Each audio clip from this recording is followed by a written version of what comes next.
So hello everyone, good morning सभी को। उम्मीद करता हूँ मेरी वॉइस प्रॉपर आ रही होगी। एक बार कंफर्म कर देंगे सभी लोग।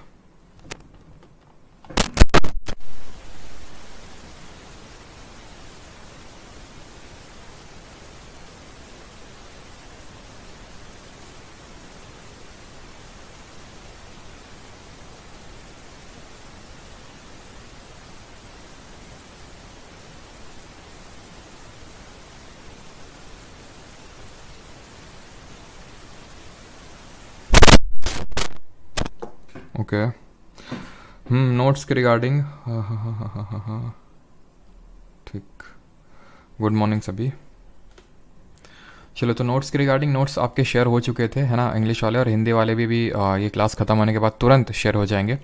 और जो आज से लेक्चर के जो नोट्स हैं आपको 4 PM से पहले ही मिल जाया करेंगे, क्योंकि वो पहला दिन था और थोड़ी सी चीज़ें मुझे भी देखनी थी कि किस तरह से नोट्स हैं, कुछ एरर तो नहीं है, एरर फ्री नोट्स हैं सारी चीज़ें कि नहीं, और इस वजह से थोड़ा सा डिले हो गया। बाकी आज से आप लोगों को 4 PM से पहले आप लोगों का जो टेलीग्राम ग्रुप है, और बाकी नहीं होगा तो एप्लीकेशन पे वहीं पे आपको नोट्स साइड में दिख जाएगा, जहाँ पे लेक्चर होगा वहीं पे साइड में दिख जाएगा, ठीक है।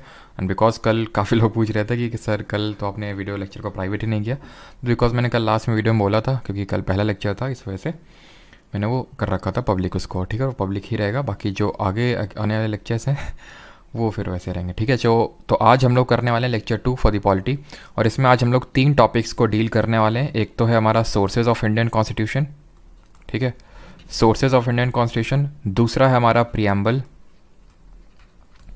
एंड तीसरा है हमारा शेड्यूल्स ऑफ इंडियन कॉन्स्टिट्यूशन, यानी कि हमारे संविधान की जो अनुसूचियाँ हैं, यानी कि संविधान के स्रोत, प्रस्तावना और जो अनुसूचियाँ हैं वो करने वाले हैं, ठीक है। ये इसी ऑर्डर में इस पर्टिकुलर पीपीटी में लगे हुए हैं, बट हम लोग जो यहाँ पे करने वाले हैं वो इस ऑर्डर में नहीं करने वाले हैं। सबसे पहले हम लोग करेंगे यहाँ पे प्रियम्बल से चीज़ों को स्टार्ट करेंगे। तो जिस तरह हम लोगों ने कल चीज़ें करी थी वैसे ही आज भी चीज़ें करने वाले हैं। सबसे पहले मैं आपको कुछ चीज़ें समझाऊंगा, जैसे फॉर एग्जांपल प्रियम्बल है तो जो पोटेंशियल क्वेश्चंस एक तरह से जो आपके नोट्स बनेंगे वो यहाँ से भी बनेंगे, ठीक है।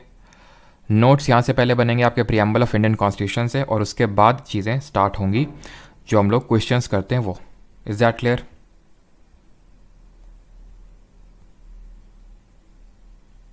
ठीक है, चलिए।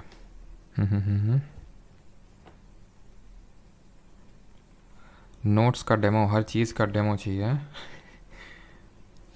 अच्छा, नोट्स का भाई डेमो नहीं मिलेगा, इतना डेमो नहीं दे पाएंगे, वो कोई डेमो नहीं था, ठीक है। वो लेक्चर लाइव स्ट्रीम होता है यूट्यूब पे, तो वो सारी चीज़ें स्ट्रीम हो रही हैं, यहाँ पे कोई डेमो वेमो नहीं मिल रहा है। चलो, तो स्टार्ट करते हैं प्रियम्बल। तो प्रियम्बल कुछ आपका इस तरह से दिखता है, प्रस्तावना, ठीक है। अभी प्रस्तावना है क्या, पहले वो समझ लेते हैं थोड़ी सी चीज़ें। प्रस्तावना है क्या चीज़?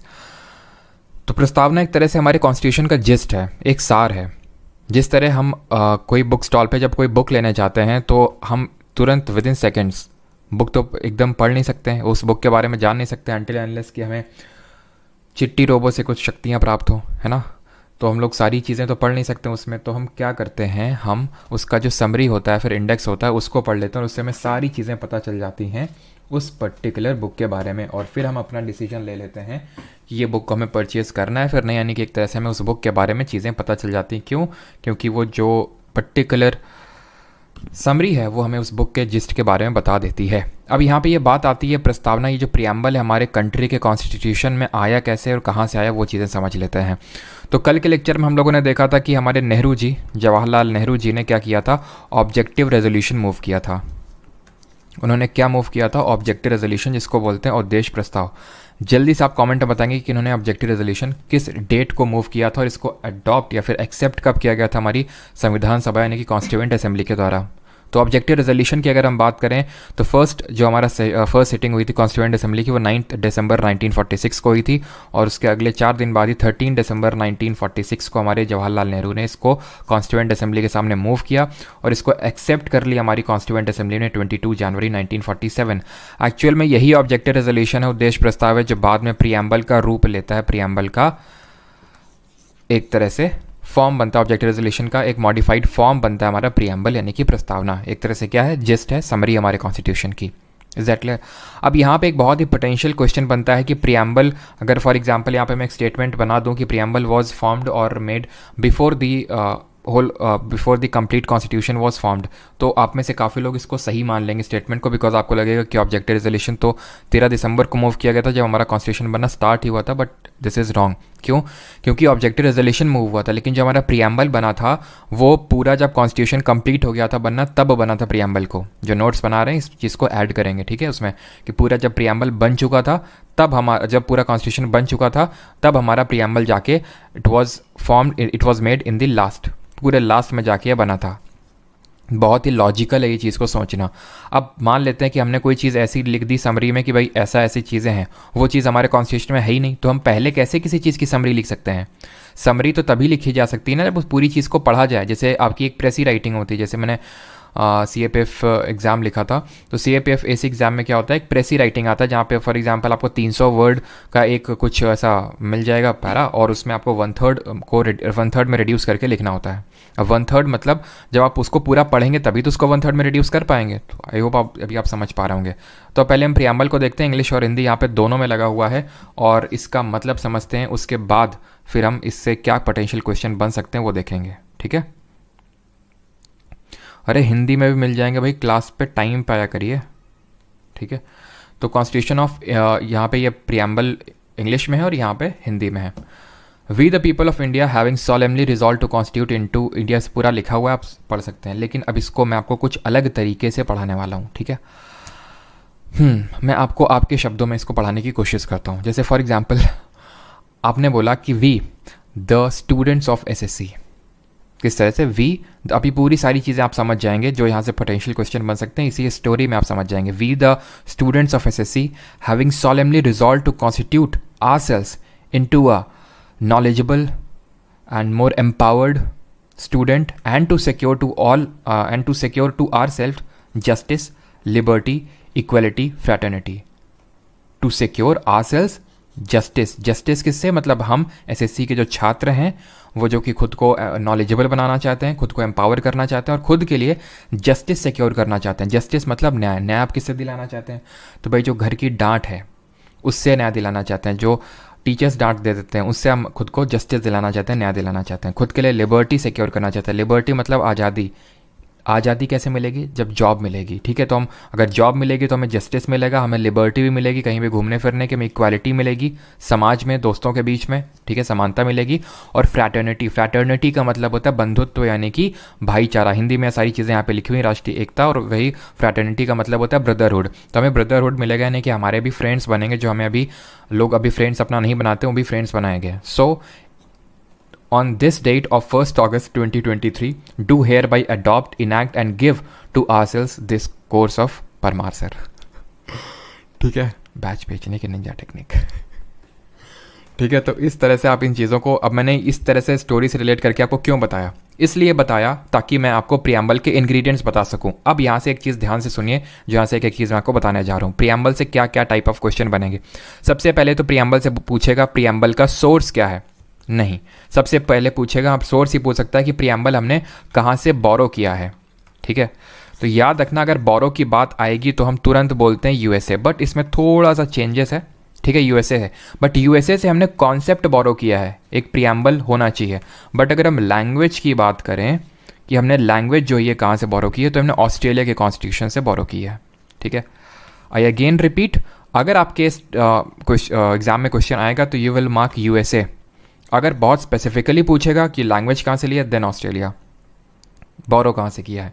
अब इस पे काफ़ी लोगों ने कुछ स्टेटमेंट पास किए थे, जैसे कि इसको ID कार्ड ऑफ कॉन्स्टिट्यूशन बोला था, कि हमारा ID कार्ड है कॉन्स्टिट्यूशन का। अब ID कार्ड क्या होता है? जहाँ पे ID कार्ड में आपका नाम है, जेंडर है, एज है, सारी चीज़ें लिखी रहती हैं, यानी कि आपके बारे में एक जिस्ट है, पता चल जाता है आपके बारे में आप कौन है, ठीक है। तो ID कार्ड ऑफ कॉन्स्टिट्यूशन ये किसने बोला था? याद रखना, NA पालखी वाला ने, ठीक है। NA पालखी वाला जी ने बोला था ID कार्ड ऑफ कॉन्स्टिट्यूशन। वहीं अगर बात करें, इसको हॉरोस्कोप ऑफ कॉन्स्टिट्यूशन बोला था।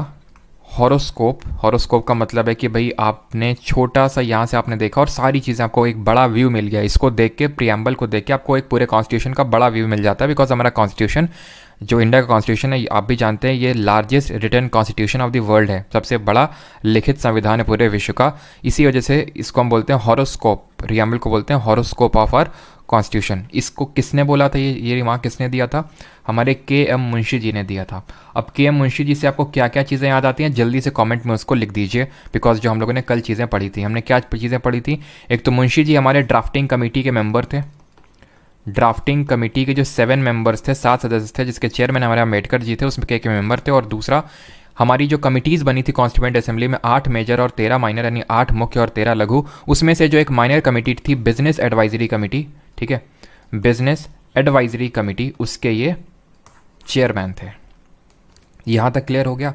अब यहाँ से चीज़ चालू होती है कि प्रियम्बल के इंग्रेडिएंट्स के बारे में, कि प्रियम्बल में दिया क्या गया हुआ है, ठीक है। प्रियम्बल के इंग्रेडिएंट्स, जैसे कि हम किसी भी रेसिपी के इंग्रेडिएंट्स के बारे में बात करते हैं तो अपने प्रियम्बल के इंग्रेडिएंट्स के बारे में बात करते हैं। Is that clear? तो सबसे पहला है हमारा इंग्रेडिएंट इसका सोर्स। ये हमें बताता है इसका सोर्स ऑफ अथॉरिटी क्या है, मतलब इसका कॉन्स्टिट्यूशन का सोर्स ऑफ अथॉरिटी क्या है, source of authority of constitution. तो source of authority of constitution according to preamble is people of India, यानी कि constitution derives its authority from the people of India, लोगों से अपनी अथॉरिटी को डिराइव करता है। और हमें ये कैसे पता चलता है?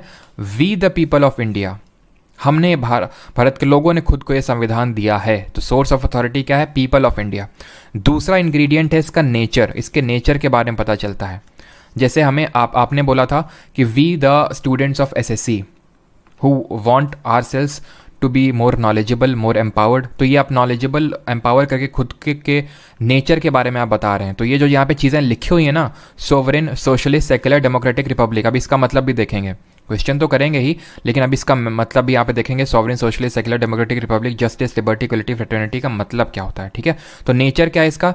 नेचर है सोवरेन, जो वहाँ पे लिखा हुआ है सोवरेन, सोशलिस्ट मैं शॉर्ट में लिख रहा हूँ, सेक्युलर, डेमोक्रेटिक और रिपब्लिक, ये इसका नेचर है।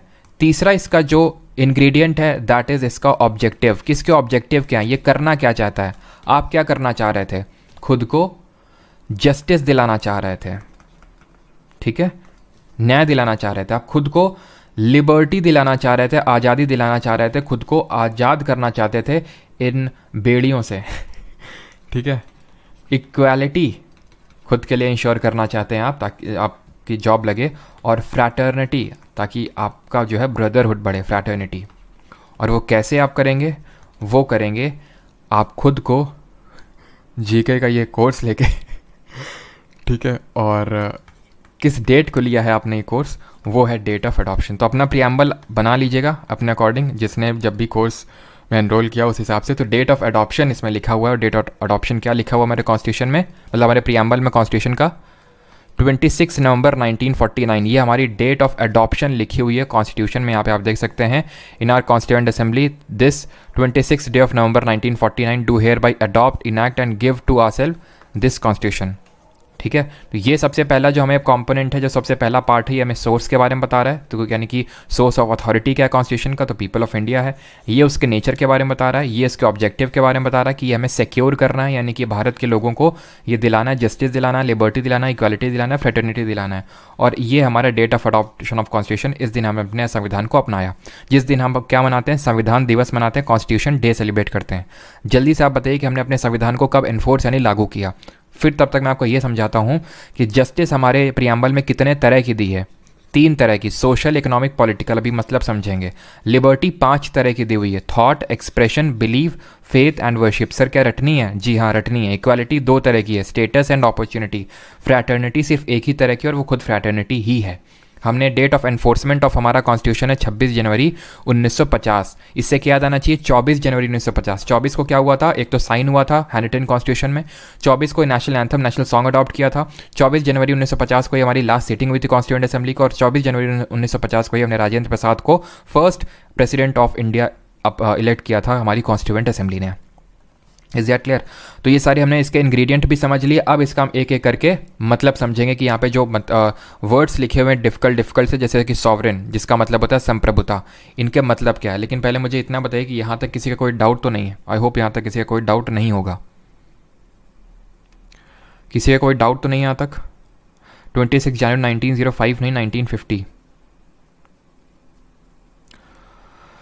ठीक है, नो सर, ऑल राइट। तो सॉवरेन का मतलब समझते हैं कि संप्रभुता का मतलब क्या होता है। सॉवरेन का मतलब होता है कि there is no authority above you.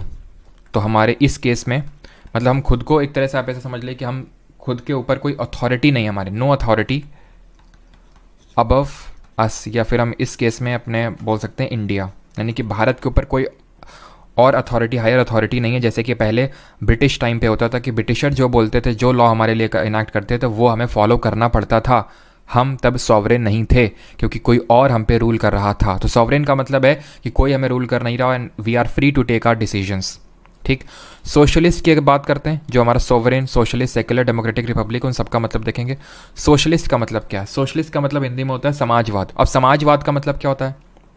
देखो, हमारी डिफरेंट फॉर्म्स ऑफ इकोनॉमी होती हैं, अर्थव्यवस्था हमारी डिफरेंट तरह की होती हैं। ठीक है, मतलब समझो कैसी कैसी तरह की होती हैं। एक तो कैपिटलिस्टिक होती है, ठीक है, कैपिटलिस्ट इकोनॉमी होती है। एक होती है सोशलिस्ट इकोनॉमी, यहाँ पे मैं लिख देता हूँ सोशलिस्ट इकोनॉमी। और ठीक है, और एक होती है बीच की जिसको हम बोलते हैं मिक्स्ड इकोनॉमी। या फिर चलिए हम सोशलिस्ट और सिर्फ कैपिटल को ही लेते हैं और मिक्स्ड को यहाँ से हटा देते हैं।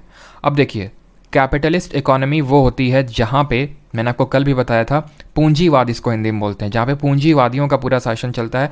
गवर्नमेंट के कोई रूल्स एंड गवर्नमेंट के कोई इंटरफेरेंस नहीं होता है और प्राइवेट प्लेयर ही इसमें पूरा हर चीज़ में प्राइवेट प्राइवेट प्राइवेट हो रखा है।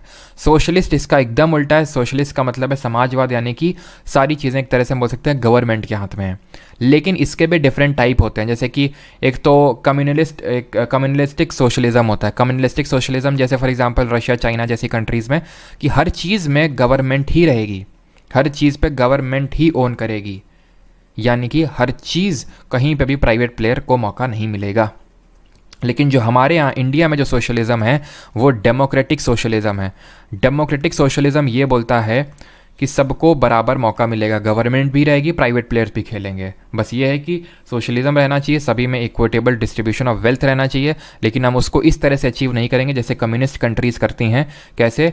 एकदम प्रोहिबिशन लगा के कि कोई प्राइवेट एंटर कर ही नहीं सकता। तो एक तरह से हमारी मिक्स्ड इकोनॉमी है। डेमोक्रेटिक सोशलिज्म को हम फॉलो करते हैं, ठीक है। डेमोक्रेटिक सोशलिज्म को ही हम बोल सकते हैं मिक्स्ड इकोनॉमी, यानी कि मिश्रित अर्थव्यवस्था। क्लियर है? फिर हम बात करते हैं सोशलिस्ट का, आप मतलब समझ गए। सेक्युलर का मतलब क्या होता है? सेक्युलर जो कि आपको पंथ निरपेक्ष होता है, इसका मतलब है कि कोई भी भारत का कोई भी एक पर्टिकुलर धर्म नहीं है। जैसे कि Pakistan Islamic state of Pakistan है, उसका एक इस्लाम रिलीजन को वो सिर्फ मानता है, लेकिन हमारे यहाँ इंडिया में सभी धर्मों को बराबर मान्यता मिली हुई है। सेक्युलरिज्म भी दो तरह का होता है, एक होता है नेगेटिव और दूसरा पॉजिटिव। हमारे यहाँ पॉजिटिव सेक्युलरिज्म है। नेगेटिव पॉजिटिव में अंतर क्या होता है? नेगेटिव मतलब का होता है कि स्टेट का इंटरफेरेंस नहीं रहेगा रिलीजियस मैटर में, यानी कि जो गवर्नमेंट है वो रिलीजियस मैटर में इंटरफेयर नहीं करेगी। पॉजिटिव का मतलब होता है कि गवर्नमेंट का इंटरफेरेंस होता है रिलीजियस मैटर में, और वो हमारे इंडिया में है पॉजिटिव सेक्युलरिज्म। ठीक है। फिर हम बात करते हैं, वैसे तो मैं मतलब आपको बता दे रहा हूँ ताकि अगर क्वेश्चन इससे बन जाए तो आप कर पाएँ, ठीक है। सोशलिस्ट, अगला वर्ड हमारा सोवरेन, सॉरी सोशलिस्ट तो हो चुका है ना, एक सेकेंड। सोवरेन, सोशलिस्ट, सेक्युलर, इसके बाद आएगा डेमोक्रेटिक। यहाँ पे आगे लिख लेते हैं, ठीक है। अगला है हमारा डेमोक्रेटिक। डेमोक्रेटिक का मतलब है, डेमोक्रेसी का मतलब है कि कल भी मैंने बताया था, अब्राहम लिंकन जी ने जैसे बोला था, democracy is the government of the people, by the people and for the people, यानी लोगों के द्वारा लोगों की और लोगों के लिए जो हमारी सरकार होती है उसको हम डेमोक्रेटिक गवर्नमेंट बोलते हैं, ठीक है। तो डेमोक्रेसी का मतलब ये होता है हमारे, और डेमोक्रेसी भी डिफरेंट टाइप की होती है। एक होती है डायरेक्ट डेमोक्रेसी और दूसरी होती है इनडायरेक्ट डेमोक्रेसी। डायरेक्ट डेमोक्रेसी और इनडायरेक्ट डेमोक्रेसी का मतलब क्या होता है? हमारे इंडिया में कौन सी है? तो अगर हम बात करें डायरेक्ट डेमोक्रेसी, वो होती है जहाँ पे पीपल, लोग डायरेक्टली पार्टिसिपेट करते हैं, people directly participate in law making, यानी लोग डायरेक्टली पार्टिसिपेट करते हैं लॉ मेकिंग में। और इसका उल्टा इनडायरेक्ट होता है, यानी कि पीपल डायरेक्टली पार्टिसिपेट नहीं करते हैं लॉ मेकिंग में। अब मुझे बताइए इंडिया में कौन सी है, इनडायरेक्ट है या डायरेक्ट है? जल्दी से बताइए कमेंट में। इसका जो सही आंसर होगा, देखते हैं कितने लोगों ने दिया है। इसका सही आंसर होगा इनडायरेक्ट। इसलिए इनडायरेक्ट होगा क्योंकि हम डायरेक्टली लॉ मेकिंग में पार्टिसिपेट नहीं करते हैं, बिल्कुल नहीं करते। अब जैसे फॉर एग्जांपल कोई लॉ आता है, कोई बिल आता है, तो वो लोकसभा में जाता है। अगर हम यूनियन यानी कि सेंटर की बात करें, सेंटर लॉ की बात करें, तो लोकसभा, राज्यसभा, प्रेसिडेंट का, राष्ट्रपति का सहमति मिलेगा। क्या वो हमारे जनता के लिए रखा जाता है कि जनता उसमें बताए? अगर जनता ने बोल दिया, अगर मान लेते हैं कि 51% या फिर उससे ज़्यादा जनता ने बोल दिया कि हाँ ये बिल पास होना चाहिए, तो पास होगा, नहीं तो नहीं होगा। ऐसा इंडिया में होता है? नहीं होता है। लेकिन ऐसा कई सारी कंट्रीज़ में होता है, जैसे कि फॉर एग्जाम्पल स्विट्ज़रलैंड। अब वहाँ पर इसलिए हो पाता है क्योंकि उनकी पॉपुलेशन बहुत ही कम है, ठीक है, और उनकी पॉपुलेशन जो बहुत ज़्यादा लिटरेट है, तो वो डायरेक्टली पार्टिसिपेट कर सकते हैं लॉ मेकिंग में। हम इंडियंस अपने रिप्रेजेंटेटिव्स चुन के भेजते हैं, वो डेमोक्रेसी में मतलब एक तरह से लॉ मेकिंग करते हैं हमारे लिए। Is that clear? और ये डायरेक्ट डेमोक्रेसी में डिफरेंट टाइप की होती है, रेफरेंडम, प्लेबिसाइट, जहाँ पे लोगों का डायरेक्टली एक जनमत लिया जाता है, ठीक है। तो डेमोक्रेसी आप समझ गए, डेमोक्रेटिक का मतलब क्या है। अब मतलब समझिए रिपब्लिक का, जो फ्रीक्वेंटली आपके बार बार एग्जाम में पूछा जाता है। रिपब्लिक का मतलब क्या होता है? गणतंत्र का मतलब होता है, बहुत सिंपल, एक लाइन में ख़त्म करूंगा, हेड ऑफ कंट्री। वैसे हेड ऑफ स्टेट लिखना चाहिए, लेकिन फिर भी यहाँ पे हेड ऑफ कंट्री लिख रहा हूँ क्योंकि अभी आपको स्टेट का मतलब पता नहीं ढंग से। तो head of country is elected, बस यही है इसकी एक डेफिनेशन, यानी कि जो देश का जो मुखिया है वो इलेक्टेड है। फॉर एग्जाम्पल इंडिया क्या एक रिपब्लिक है? बिल्कुल है। यूएसए एक रिपब्लिक है? बिल्कुल है। यूके यानी ब्रिटेन जो हमें रूल करता था, क्या वो रिपब्लिक है? नहीं है, क्योंकि वहाँ पे यूके में जो हेड होता है कंट्री का, वो राजा या रानी होते हैं। जैसे चार्ल्स 3 अभी, ठीक है, तो क्या है, वो राजा है, मतलब एक तरह से उनका हेरिडेटरी पोजीशन है। अब उनके जो बेटे या बेटी होंगी वो अगले पोजीशन पे आएंगे, यानी कि वो एक मेरिटोक्रेसी से नहीं आ रहे हैं, क्योंकि वो खानदान है, वो उसी से बार बार आ रहे हैं, इसलिए उसको हम क्या बोलते हैं? रिपब्लिक नहीं बोलते हैं, क्योंकि वहाँ पे head of country is hereditary, not elected. तो जो जहाँ इलेक्टेड होता है इंडिया और यूएसए जैसी कंट्रीज़ में, वो रिपब्लिक होते हैं, और जहाँ नहीं होता है वो रिपब्लिक नहीं होते हैं। Is that clear? ठीक है, तो ये नोट्स आपको ऐड करना है जो नोट्स बना रहे हैं, ठीक है, रिपब्लिक। अब यहाँ पे बात कर लेते हैं जस्टिस का मतलब क्या होता है, ठीक है। तो sovereign, socialist, secular, democratic, Republic, ये तो क्या था? नेचर था। फिर हमने खुद को क्या क्या हमारे एम्स एंड ऑब्जेक्टिव क्या थे? हम खुद को जस्टिस दिलाना चाह रहे थे। जस्टिस भी कितने तरह का दिलाना चाह रहे थे? 3, सोशल, पॉलिटिकल और economic. Social, economical and political, 3 तरह के ठीक है, 3 तरह के जस्टिस हम दिलाना चाह रहे हैं। सोशल जस्टिस का मतलब ये है कि हम अपने जो सिटीजन्स ऑफ इंडिया हैं उनको, सोशल जस्टिस का मतलब ये है कि किसी को उसके जाति या फिर धर्म के हिसाब से उसको ऐसा नहीं कि किसी को जस्टिस मिलेगा, किसी को नहीं मिलेगा, न्याय मिलेगा, किसी को नहीं मिलेगा, क्योंकि तुम इस जाति से बिलोंग करते हो इसलिए तुमको न्याय नहीं मिलेगा। वो होता है सोशल जस्टिस, कि हमें सबको बिना जात धर्म को देखे हुए जस्टिस देना। इकोनॉमिक जस्टिस का मतलब है कि भाई पुअर को जस्टिस नहीं मिल रहा, रिच को मिल रहा है, तो इकोनॉमिक जस्टिस नहीं होगा। तो हमें इकोनॉमिक टर्म्स में भी सबको जस्टिस देना है, चाहे वो इकोनॉमिकली जैसा हो, फाइनेंशियली चाहे वो जैसा हो। पॉलिटिकल जस्टिस का मतलब होता है कि सभी को ये बराबर हक है, पावर है कि वो कोई भी कॉन्स्टिट्यूशनल पोजीशन के लिए एक तरह से अप्लाई कर सकता है, ठीक है। जैसे कोई भी हमारे यहाँ member of parliament, member of यानी कि सांसद, विधायक, ये सब बन सकता है, तो इसको बोलते हैं पॉलिटिकल जस्टिस, ठीक है। फिर हम आते हैं जस्टिस के बाद हमने देखा था लिबर्टी। लिबर्टी कितने तरह की थी याद करिए? लिबर्टी थी 5 तरह की। पूछता है, अभी क्वेश्चन आएंगे जो कि एसएससी के पीवाईक्यूज ही हैं। लिबर्टी ऑफ थॉट, ठीक है, expression, belief, faith and worship, ठीक है, बिलीफ, फेथ एंड वर्शिप, ये 5 तरह की लिबर्टी है। इसको डीप में हमें समझना नहीं है, बस ये समझिए लिबर्टी का मतलब होता है absence of any kind of restaurant, यानी किसी तरह के रेस्ट्रेंट, बाधाएं नहीं है आप में, ठीक है, और आप एक तरह से फ्री हैं खुद को पूरी तरह से डेवलप करने के लिए। वो होता है लिबर्टी का एक्चुअल मीनिंग, ठीक है। यानी कि मैं बोल सकता हूँ absence of restraint, absence of any kind of restraint and opportunity to develop oneself, opportunity to develop oneself. Is that clear? ये लिबर्टी हो गया। फिर हम बात करते हैं इक्वालिटी की। तो इक्वालिटी भी हमारी 2 तरह की है, और वो कौन कौन से हैं? स्टेटस, इक्वालिटी स्टेटस में होना चाहिए, ठीक है, इक्वालिटी स्टेटस में होना चाहिए, और अपॉर्चुनिटी में। बाकी इक्वालिटी को हम डीप में देखेंगे जब हम फंडामेंटल राइट आर्टिकल नंबर 14 पढ़ेंगे वहाँ पे। यानी कि एक तरह से इक्वालिटी का मतलब होता है absence of any kind of special privilege, यानी कि किसी को विशेष अधिकार नहीं प्राप्त हैं। Exception are always there, president, MPs, MLAs, governor, ये हमारे इसमें एक्सेप्शन है, अपवाद है, वो हम देखेंगे जब वो चैप्टर्स पढ़ेंगे। तो एब्सेंस ऑफ स्पेशल प्रिविलेज यानी कि किसी के पास विशेष अधिकार नहीं है, हर कोई समान है कानून के सामने। और आखिरी हमारा फ्रैटर्निटी। फ्रैटर्निटी सिर्फ हमारा एक तरह का है, और इसका मतलब होता है कॉमन ब्रदरहुड। फ्रैटर्निटी का मतलब होता है कॉमन ब्रदरहुड, भाईचारा हमें बढ़ाना है, ठीक है। ये चीज़ें आपने सीख ली तो कितने टाइप के क्वेश्चन बनेंगे आपसे। सबसे पहले तो ये टाइप ऑफ क्वेश्चन बनेगा कि कहाँ से बोरो किया, कहाँ से लैंग्वेज लिया, आईडी कार्ड किसने बोला, हॉरोस्कोप किसने बोला, इंग्रेडिएंट्स क्या हैं, उनका मतलब क्या है। अब जो लास्ट सेट ऑफ क्वेश्चन आपसे बनता है वो बनता है कुछ जो कि बहुत इंपॉर्टेंट है कि प्रियम्बल, एक क्वेश्चन यहाँ पे बनता है कि can preamble be amended and is preamble a part of constitution, is preamble a part of constitution. ये चर्चा काफ़ी पहले से चलती आ रही है। इसका फाइनल आंसर मैं लिखूंगा, लेकिन उससे पहले इस चर्चा में किस किस तरह से डेवलपमेंट्स हुए वो देखिए। सबसे पहले तो एक केस हुआ बेरू बारी यूनियन केस। बेरू बारी यूनियन केस हुआ था 1960 में, 1960 में। इसमें इन दोनों क्वेश्चन के आंसर, इस can preamble be amended, answer was no, is preamble a part of constitution, answer was no. यानी दोनों क्वेश्चन के आंसर इसमें नो दिए बेरू बारी यूनियन में। फिर आया हमारा KBC, the very famous Kesavananda Bharati case. ठीक है, ये बहुत ही फेमस केस है आपका केशव नंदा भारती केस। इस केस में सुप्रीम कोर्ट में ये हुआ था 1973 में। सुप्रीम कोर्ट ने दोनों के आंसर दिए येस, और फिर इस चीज़ को अगेन उसने कंफर्म किया। जो LIC केस हुआ था उसमें इस चीज़ को कंफर्म किया कि येस, जो हमने केशव नंदा में बोली वो सब बात सही बोली। अब बाकी बातें बाद में, पहले मैं आपको ये बताना चाहता हूँ कि सुप्रीम कोर्ट या हाई कोर्ट अपने डिसीजन को रिवर्स कर सकते हैं। ये हम साफ साफ यहाँ पे देख पा रहे हैं कि बेरू बारी यूनियन में कुछ और बोला, केशव नंदा में कुछ और बोला। आगे भी देखेंगे, गोलकनाथ में कुछ और बोला, केशव नंदा में कुछ और बोला। यानी कि सुप्रीम कोर्ट या हाई कोर्ट अपने डिसीजन को रिवर्स कर सकते हैं। उसको करने के लिए उनको ज़्यादा जजेस की बेंच चाहिए, मतलब ज़्यादा बेंच चाहिए। क्या, अरे वो वाली बेंच नहीं, मतलब यहाँ पे ये होता है कि अगर इसमें मान लेते हैं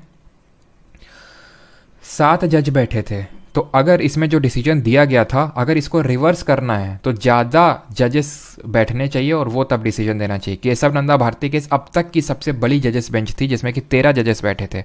हमेशा जो जजेस बैठते हैं वो ऑड नंबर में बैठते हैं, नहीं तो फॉर एग्जाम्पल पता चला 14 बैठे, 7 ने बोला हाँ, 7 ने बोला ना, तो फिर क्या होगा। तो इसी वजह से जैसे 13 थे, 13 में 7 ने बोला हाँ, 6 ने बोला ना, तो अभी हो गया ना। तो बेरू बारी मतलब कभी भी डिसीजन रिवर्स करना होता तो हायर जजेस बेंच चाहिए होती। तो किस तरह से डेवलपमेंट हुआ आप समझ गए। सर हमें फाइनली याद क्या रखना है कि पार्ट है कि नहीं और क्या अमेंड हो सकता है कि नहीं। तो आपने याद रखना है yes yes yes, preamble is a part of constitution and preamble can be amended. तो दोनों क्वेश्चन के आंसर होंगे आपके येस। अब बात आती है कि क्या अब इसमें अमेंडमेंट हुआ है। सर अमेंडमेंट हो तो सकता है, लेकिन क्या इसमें अमेंडमेंट हुआ है, तो आंसर इज येस। कितनी बार हुआ है। Preamble has been amended only once। ठीक है, Preamble has been amended only once। Very important. कब अमेंड किया गया था, 1976 में 42nd अमेंडमेंट हुआ था। CA का मतलब है constitutional amendment, not constituent assembly, constitutional amendment. ये हुआ था आपका 1976 में। इसको हम मिनी कॉन्स्टिट्यूशन के नाम से भी जानते हैं। इस अमेंडमेंट को याद रखिएगा। यहाँ पे एक चीज़ मैं आपको बता दूँ, कई सारी मैंने बुक्स वगैरह में देखा है कभी आर्टिकल अलग से एक चैप्टर है, अमेंडमेंट अलग से चैप्टर है। कभी आपको ऐसे नहीं पढ़ना चाहिए। ठीक है, हम लोग ऐसे ही बीच बीच में अमेंडमेंट करते रहेंगे, केसेस करते रहेंगे और आर्टिकल भी हमारे हो जाएंगे, पार्ट भी हमारे ऐसे हो जाएंगे, फिर आखिर में समराइज़ कर लेंगे भाई, जो अगर इक्का दुक्का छूटेंगे। ये होता है सही तरीका कि हम चैप्टर के थ्रू पढ़ें। आर्टिकल रटे थोड़ी ना आते कि 1 में ये, 2 में वो, 3 में वो। अब वो तो अपने आप जब हम चैप्टर पढ़ेंगे कल से हम पार्ट 1 और आर्टिकल 1 से स्टार्ट करने वाले हैं। ठीक है, तब हम वहाँ से अपने आप पार्ट भी याद होता चलेगा, आर्टिकल भी याद होते चलेंगे, अमेंडमेंट भी याद होते चलेंगे अपने आप। ठीक है, तो एक इकट्ठा नहीं पढ़ना है, वो अपने आप होते रहेंगे साइमल्टेनियसली। तो मिनी कॉन्स्टिट्यूशन के रूप में जानते हैं। क्यों? क्योंकि इसने बहुत सारी चीज़ें ऐड करी थी, इसलिए इसको मिनी कॉन्स्टिट्यूशन के रूप में जानते हैं। अब 42nd अमेंडमेंट किया प्रियम्बल ने। अमेंडमेंट का मतलब होता है कि कोई चेंज करना, किसी चीज़ को जोड़ना, हटाना, या फिर कोई मॉडिफाई करना, तो उसको बोलते हैं कॉन्स्टिट्यूशनल अमेंडमेंट। तो इसने फिर क्या जोड़ा घटाया, इसने घटाया कुछ नहीं, जोड़ा। क्या जोड़ा, इसने 3 वर्ड्स ऐड किए, 3 वर्ड्स एडेड। वो 3 वर्ड्स कौन थे, वो 3 वर्ड थे आई आई से मतलब आई से है आपका इंटेग्रिटी, सोशलिस्ट और सेक्युलर। ये 3 वर्ड हैं आपके। ठीक है, वो नहीं जो आप समझ रहे हैं। तो 3 वर्ड कौन से हैं, इंटेग्रिटी, सोशलिस्ट और सेक्युलर। अब ये 3 वर्ड हमारे जोड़े थे किसने, अमेंडमेंट दें। इसका मतलब होता है अखंडता, सोशलिस्ट का मतलब समाजवाद, और सेक्युलर का मतलब पंथ निरपेक्ष। वो पता है क्या करेगा, पूछेगा इनमें से कौन ऐड किया गया था। इसको याद करने की ट्रिक ऐसे याद कर सकते हो, सिस ना, तुम लोग ब्रो सिस करते रहते हो ना। तो एस से हो गया सोशलिस्ट, आई से हो गया इंटेग्रिटी, और एस से हो गया सेक्युलर। अब एस से सॉवरेन भी होता है, लेकिन याद ये रखना कि सॉवरेन नहीं है, हम पहले से ही संप्रभु सॉवरेन है। कैसे? जब हमारा कॉन्स्टिट्यूशन बना था उसके बाद ही तुरंत प्रियम्बल बन गया। तो हम जैसे ही आज़ाद तो तभी हो चुके थे ना, ऐसे तो है नहीं कि जब 42nd अमेंडमेंट हुआ था तब हमें याद आया कि अच्छा हम आज़ाद भी हैं तो चलो सॉवरेन को ऐड कर दो। आज़ाद तो हमें पहले से पता था कि हम आज़ाद हैं, तो इसलिए सॉवरेन हमने पहले ही ऐड कर दिया। तो अमेंडमेंट से ऐड करने की बात आती ही नहीं है। अब इसमें और किस तरह से क्वेश्चन बन सकता है, अभी तो क्वेश्चन देखेंगे, लेकिन ये समझ लीजिए वो ऐसे पूछ सकता है कि, चलो मैं तुमसे अभी पूछूंगा, मुझे याद दिलाना, आखिरी में जब मैं क्वेश्चन बनाऊंगा तो वहीं पे क्वेश्चन फॉर्म करूंगा। अब बताइए जल्दी से, अब क्वेश्चन आएंगे खट खट खट खट, सारे क्वेश्चन तुरंत होने चाहिए, ठीक है, बिना ज़्यादा टाइम वेस्ट किए हुए। The preamble of Indian constitution starts with the phrase, बताइए, आंसर आने चाहिए तुरंत, ठीक है। आईएसएस भी कर सकते हैं, आईएसएस भी बन रहा है। चलो, तो यहाँ पे आंसर क्या होगा, हम भारत के लोग, यानी we the people of India. अगला question, the language and ideals of the preamble of constitution of India is influenced by which of the following nation. USA, France, Australia, let the correct of 1 and 2, 2 and 3, 1 and 3, 1, 2 and 3। अभी देखा, USA से concept लिया, Australia से language लिया, 1 and 3, option number C. Question number 14। Question number 15, the preamble of Indian constitution was adopted on. प्रियम्बल को हमने कब अडॉप्ट किया था, बताइए। ऑप्शन आपके सामने, याद करिए लास्ट जो हमारी लास्ट लाइन थी, we do hereby adopt enact and give to ourself this constitution on the day of 26 November 1949, जिस दिन हम अपना कॉन्स्टिट्यूशन डे मनाते हैं, संविधान दिवस मनाते हैं। इससे आपको और क्या याद आना चाहिए, मुझे जो याद आता है वो दैट इज़ कि हमारा कॉन्स्टिट्यूशन तो एनफोर्स यानी लागू हुआ था 26 जनवरी 1950 को, बट कुछ हमारे प्रोविजंस थे रिलेटिंग टू, जैसे इलेक्शन हो गया, प्रोविजनल पार्लियामेंट हो गया, वो हमारे 26 नवंबर 1949 को ही लागू हो गए थे। आगे बढ़ते हैं। Till now the preamble of constitution has been amended for how many times. अब तक संविधान की प्रस्तावना में कितनी बार संशोधन किया जा चुका है, ये आपको बताना है, ठीक है। और अभी एक चीज़ मैं मुझे बताना भूल गया हूँ, इस क्वेश्चन को करिए, और तब तक मैं आपको एक चीज़ बताता हूँ, एंड दैट इज़ कि एक चीज़ वो है कि हमारा प्रीएम्बल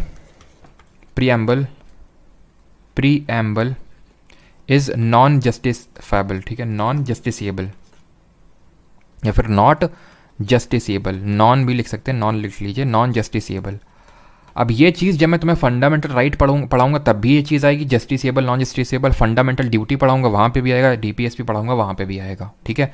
सारी चीज़ों में बस फंडामेंटल राइट, मौलिक अधिकार ही एक ऐसी चीज़ है जो जस्टिसेबल है, वाद योग्य है। बाकी सारी चीज़ें अवाद योग्य है, यानी नॉन जस्टिसेबल है। सर मतलब बताओ, बताते हैं अभी। इसका मतलब होता है कि जस्टिसेबल का मतलब है आप कोर्ट में जाओगे आपको न्याय मिलेगा, लेकिन इसको लेके आप कोर्ट में नहीं जा सकते कि यहाँ पे तो लिखा जस्टिस सोशल, इकोनॉमिक, पॉलिटिकल, और हमको सोशल टर्म्स में जस्टिस नहीं मिल रहा तो हमें न्याय दो। वो बोलेगा ये बेटा प्रियम्बल है, वहाँ पे देख लो, वो नॉन जस्टिसेबल हम पहले ही बोल चुके हैं। तो preamble is non justiciable, clear है, यानी कि इसमें कोई चीज़ लिखी है इसको लेकर आप कोर्ट नहीं जा सकते हैं। हाँ, कोर्ट उसको देख सकता है वो कि भाई हाँ ये अच्छी चीज़ लिखी हुई, हमारा देश ऐसा होना चाहिए, लेकिन उस पे आपका हक नहीं है कि भाई यहाँ पे तो ये चीज़ लिखी हुई और हमको ये नहीं मिली। फंडामेंटल राइट में जो चीज़ लिखी हुई और अगर आपको नहीं मिली तो आप बिल्कुल कोर्ट जा सकते हैं, वो हम देखेंगे कैसे जाएंगे। और आखिरी चीज़ दैट इज़ कि preamble is neither a source of power to government, neither a source of power to the government, nor a prohibition on the powers of government.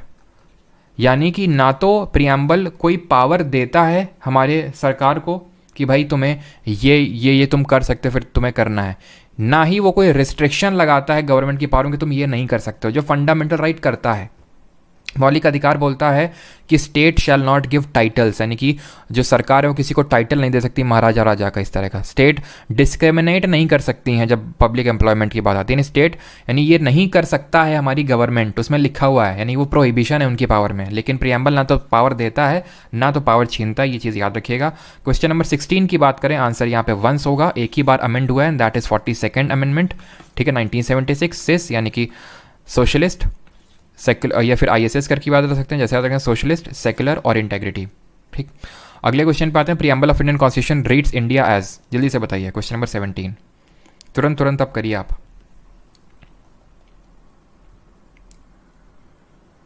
Preamble को बेस मान के हम कॉन्स्टिट्यूशन में चेंज कर सकते हैं क्या? प्रणवी भोसले, प्रणवी जी, प्रियम्बल को हमारा कॉन्स्टिट्यूशन जो है वो एक जुडिशल रिव्यू के लिए उसको यूज़ करता है, किसी लॉ की कॉन्स्टिट्यूशनल वैलिडिटी को चेक करने के लिए यूज़ कर सकता है वो, ठीक है। Preamble of Indian constitution reads India as sovereign socialist secular democratic republic. Order आपको बताना है, तो फर्स्ट वाला आंसर होगा which amendment act introduce changes in preamble to Indian constitution. भारतीय संविधान की प्रस्तावना में भारत को डैश लिखा गया है, मतलब ये थोड़ा सा हिंदी में आई थिंक सही नहीं है, मतलब एक तरह से हिंदी में क्वेश्चन ये होना चाहिए कि किस अमेंडमेंट ने चेंजेस किए थे, बदलाव किए थे प्रस्तावना में। तो ये था हमारा 42nd अमेंडमेंट ऑफ 1976।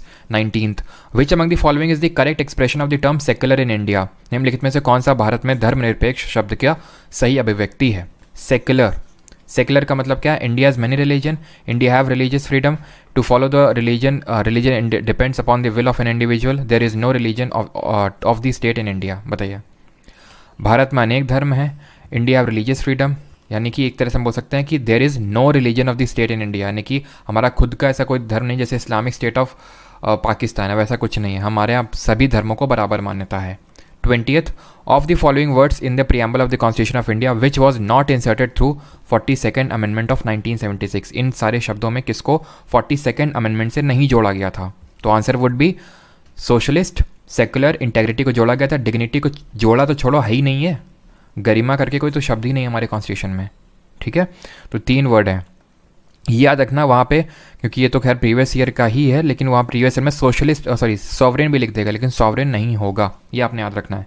अब यहाँ पे पता है किस तरह का क्वेश्चन बन सकता है, ये इस तरह से क्वेश्चन पता है बनेगा। यहाँ पे चलो मैं आपसे क्वेश्चन पूछता हूँ, आंसर बताना है इसका। क्वेश्चन ये है, विच of the following word was originally not mentioned in the constitution, यानी कि भारत में मूलतः इनमें, भारत के प्रस्तावना में मूलतः इनमें से कौन सा शब्द नहीं था, ठीक, मूलतः इनमें से कौन सा शब्द नहीं था। डेमोक्रेटिक, सॉवरेन,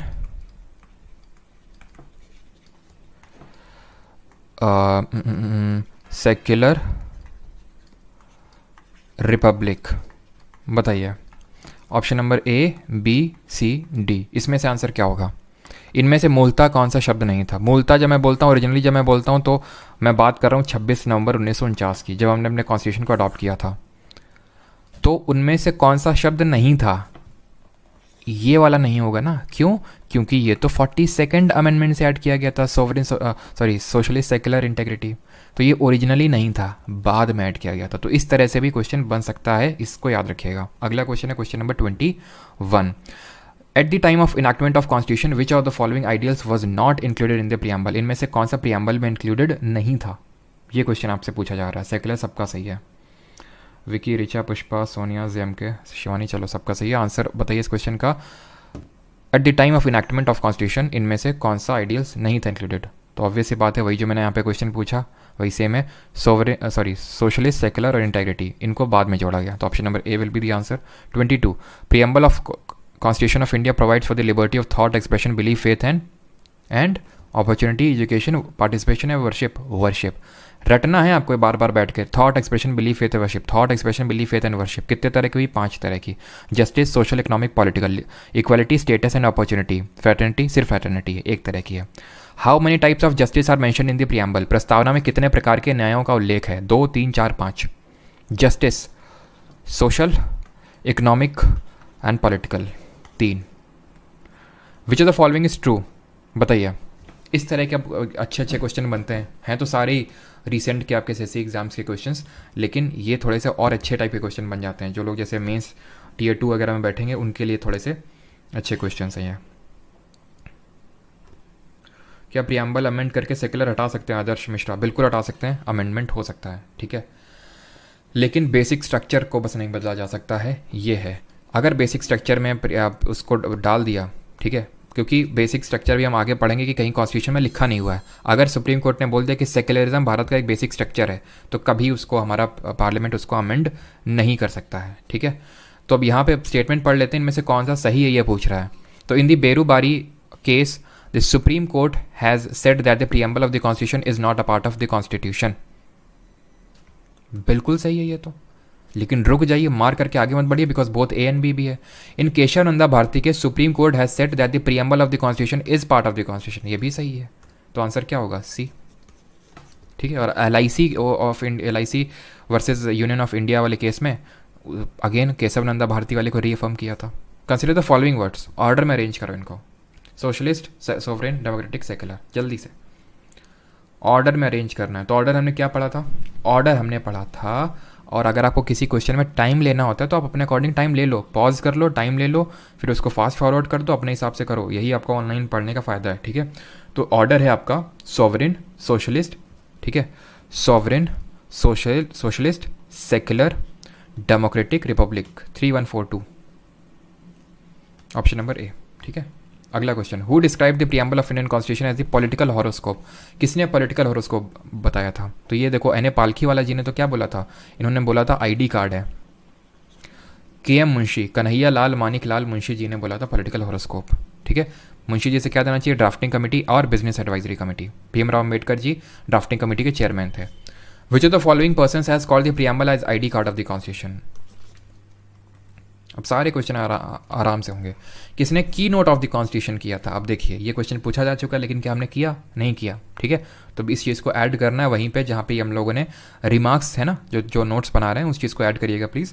जहाँ पे रिमार्क्स आपने लिखे हैं वहीं पे इस चीज़ को ऐड करिएगा। अर्नेस्ट बार्कर ने बोला था कि की नोट है कॉन्स्टिट्यूशन का ये। ठीक। अगला क्वेश्चन है 29, दो क्वेश्चन और बाकी हैं। विच of the following liberty is not embodied in the preamble of the constitution of India? इनमें से कौन सी तरह की लिबर्टी नहीं है? थॉट, एक्सप्रेशन, बिलीफ, फेथ और वर्शिप है। लिबर्टी इस तरह की कोई नहीं है। ठीक है। इकोनॉमिक लिबर्टी नहीं है हमारे कॉन्स्टिट्यूशन में। Liberty of thought, expression, belief, faith and worship. In the context of polity which of the following would you accept as the most appropriate definition of liberty? तो लिबर्टी की सबसे most appropriate definition क्या होगी, बताइए जरा। Protection against the tyranny of political rulers, absence of restraint, opportunity to do whatever one likes, opportunity to do और to develop oneself fully. तो answer होगा यहाँ पे डी। याद रखना, जब भी इस तरह का कोई अगर क्वेश्चन आता है तो जो आपको मोस्ट कॉम्प्रिहेंसिव ऑप्शन लग रहा है कि ये एकदम परिपूर्ण ऑप्शन है अपने आप में, उसको आपको टिक करना है। तो खुद को डेवलप करने की अपॉर्चुनिटी पूरी तरह से उसको बोलते हैं लिबर्टी, आज़ादी। 31th question and I think this is the last question of preamble. इसके बाद हम अभी करेंगे schedules. Consider the following statement about the preamble of the constitution. संविधान की प्रस्तावना के बारे में निम्नलिखित कथनों पर विचार करिए। विचार करके जल्दी से बताइए इनमें से कौन सा सही है। 1 2 2 3 4 1 2 3 और या फिर 1 2 एंड 4।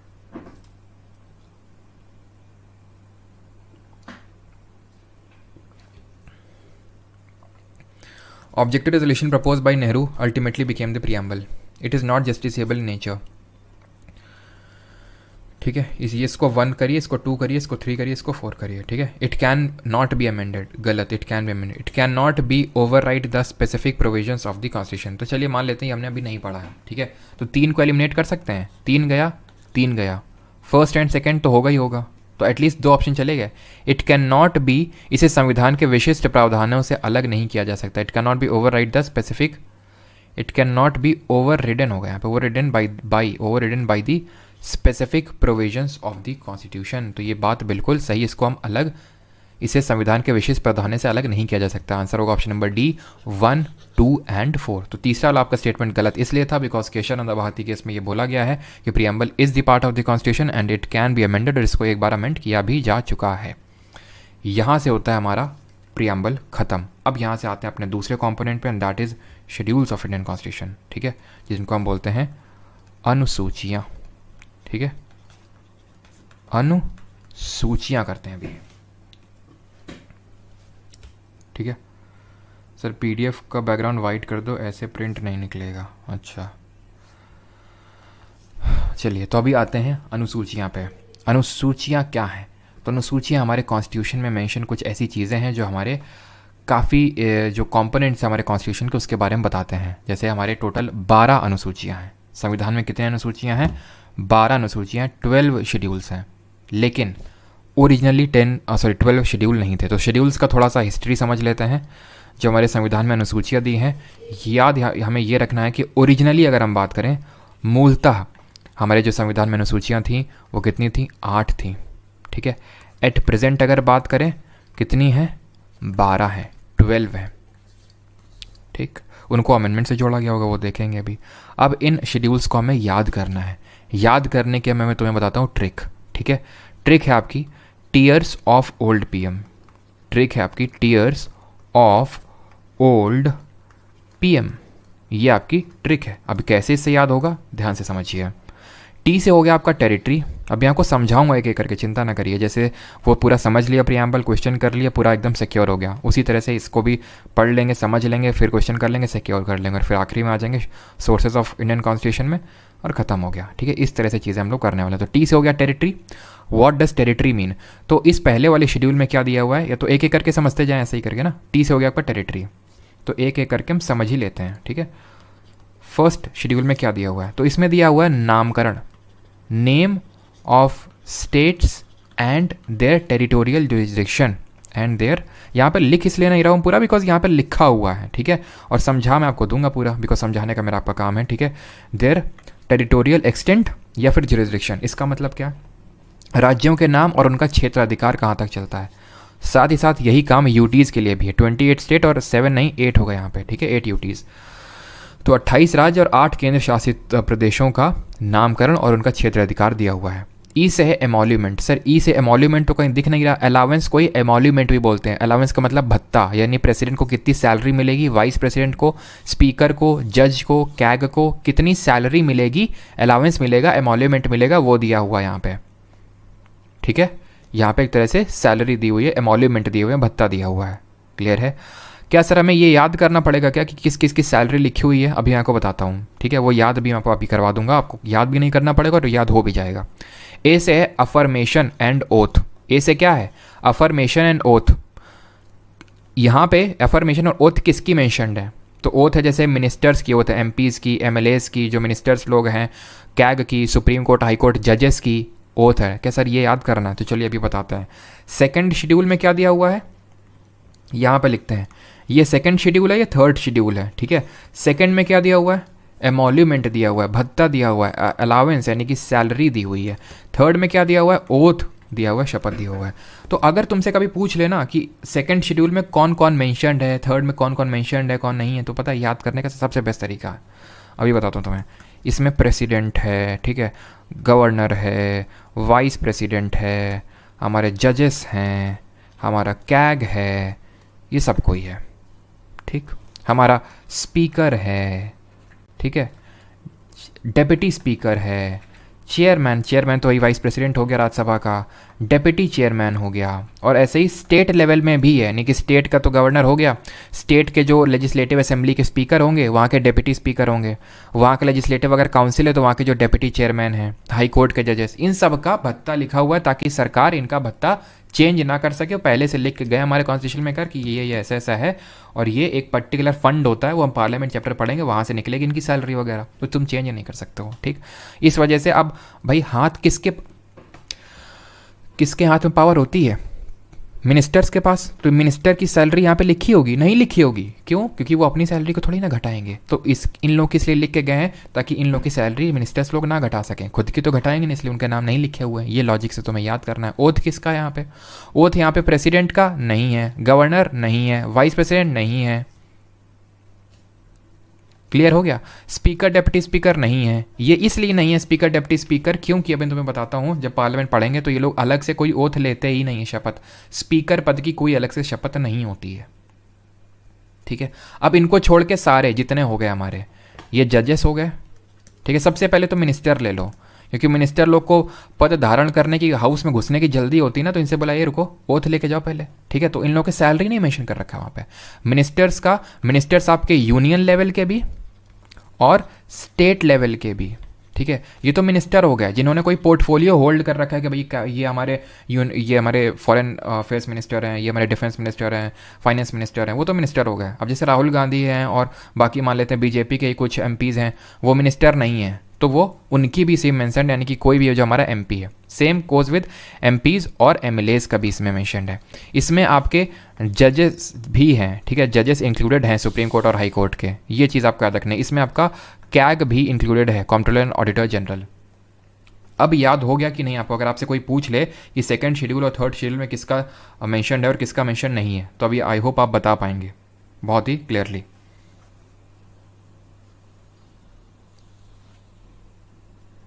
ठीक। आवाज़ गई, आवाज़ बेटा गई नहीं, आवाज़ है। अपने तुम्हारे ईयरफोन्स की आवाज़ चली गई, उसको एक बार चेक करो, है ना। अब आवाज़ तो खैर जा ही नहीं रही, तुम्हें पता नहीं कैसे तुम्हें पता चलेगा, क्योंकि मेरे साइड से तो आई थिंक प्रॉपर है, बिकॉज और कोई तो बता नहीं रहा है। ठीक, क्लियर है। तो अब आगे बढ़ा जाए। तो आपको फर्स्ट याद हो गया, सेकंड याद हो गया, थर्ड याद हो गया, फोर्थ पे आते हैं। आर से क्या है यहाँ पे? आर से है Rajya Sabha. Allocation of seats in Rajya Sabha, यानी कि राज्यसभा में सीटों का आवंटन, यानी राज्यसभा में किस तरह से सीटें आवंटित की जाएंगी। जो 250 सीट हैं उनमें से 238 निर्वाचित होकर आएंगी, इलेक्टेड होके आएंगी, 12 नॉमिनेटेड यानी कि नामित होकर आएंगी, नामांकित होकर आएंगी। तो ये हमारा फोर्थ शेड्यूल यानी कि चौथी अनुसूची बोलती है। फिर अगर हम बात करें फिफ्थ शेड्यूल, फिफ्थ में आप यहाँ पे देख पा रहे होंगे एस आ रहा है, और एस से यहाँ पे है scheduled areas, administration and control of scheduled areas, यानी अनुसूचित क्षेत्रों और अनुसूचित जनजातियों के प्रशासन और नियंत्रण के बारे में उपबंध है यहाँ पे। ठीक है, यानी शेड्यूल्ड जो हमारे एरियाज़ हैं उनके एडमिनिस्ट्रेशन के बारे में चीज़ें दी हुई हैं। और जो हमारा शेड्यूल नंबर 6 है, ओ से यहाँ पे बात करता है, ओ से यहाँ पे है अदर शेड्यूल्ड एरियाज़, जिनको हम ट्राइबल एरियाज़ भी बोल सकते हैं। तो इस ओ से आपको याद रखना है अदर शेड्यूल्ड एरियाज़, जिसमें क्या आएंगे आपके ट्राइबल एरियाज़। और ये वाला शेड्यूल सबसे ज़्यादा इंपॉर्टेंट है। इसमें शेड्यूल में जो सबसे ज़्यादा जो क्वेश्चन बनते हैं वो इसी से बनते हैं। कैसे यहाँ पे क्वेश्चन पूछेगा कि शेड्यूल 6 में कौन सा स्टेट मेंशन नहीं, यानी कौन सा राज्य इसमें से मेंशनड नहीं है। तो असम, मेघालय, मिजोरम, यहाँ पे 3 स्टेट मेंशनड है। ठीक है, 6th वाले में यहाँ पे मैं लिख देता हूँ फोर्थ क्लियर हो गया। ठीक है, टीयर्स ऑफ ओल्ड पीएम में फोर्थ आपको क्लियर हो गया। फोर्थ किसकी बात कर रहा है? Allocation of seats in Rajya Sabha.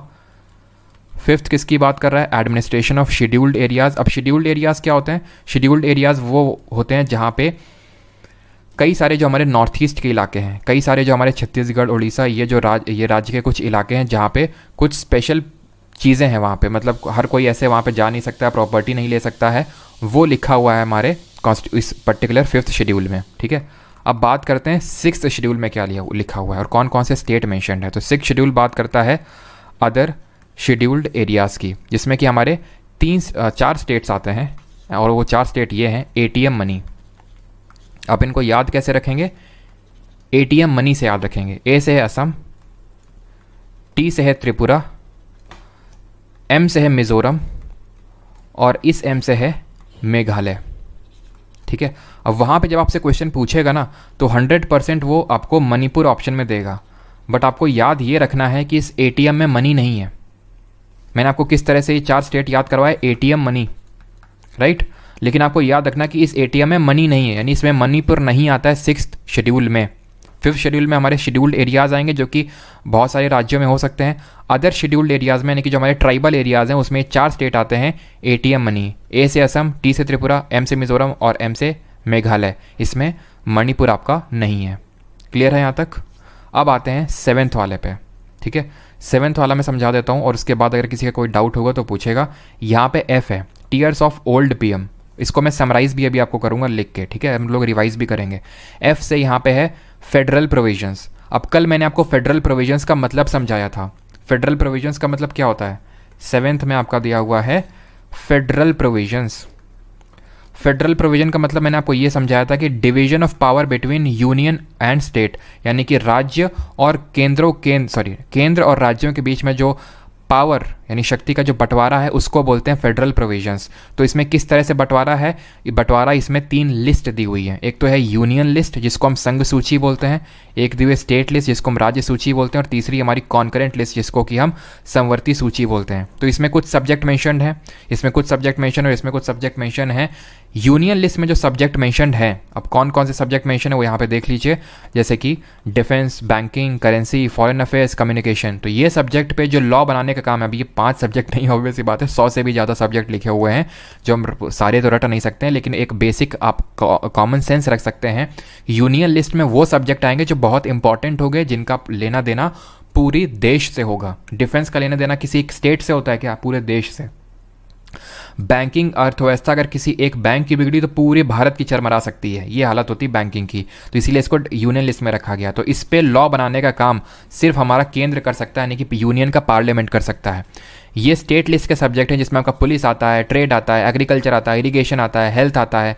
इन सब पे लॉ बनाने का काम हमारा स्टेट का जो एक लेजिस्लेचर होता है, जिसमें कि लेजिस्लेटिव असेंबली यानी विधानसभा और कुछ हमारे राज्यों में विधान परिषद भी होती है, तो वो इस पर लॉ बना सकते हैं। ये जो बीच के हैं कॉन्करेंट लिस्ट, जिसको समवर्ती सूची बोलते हैं, इसमें सेंटर और स्टेट दोनों बना सकते हैं।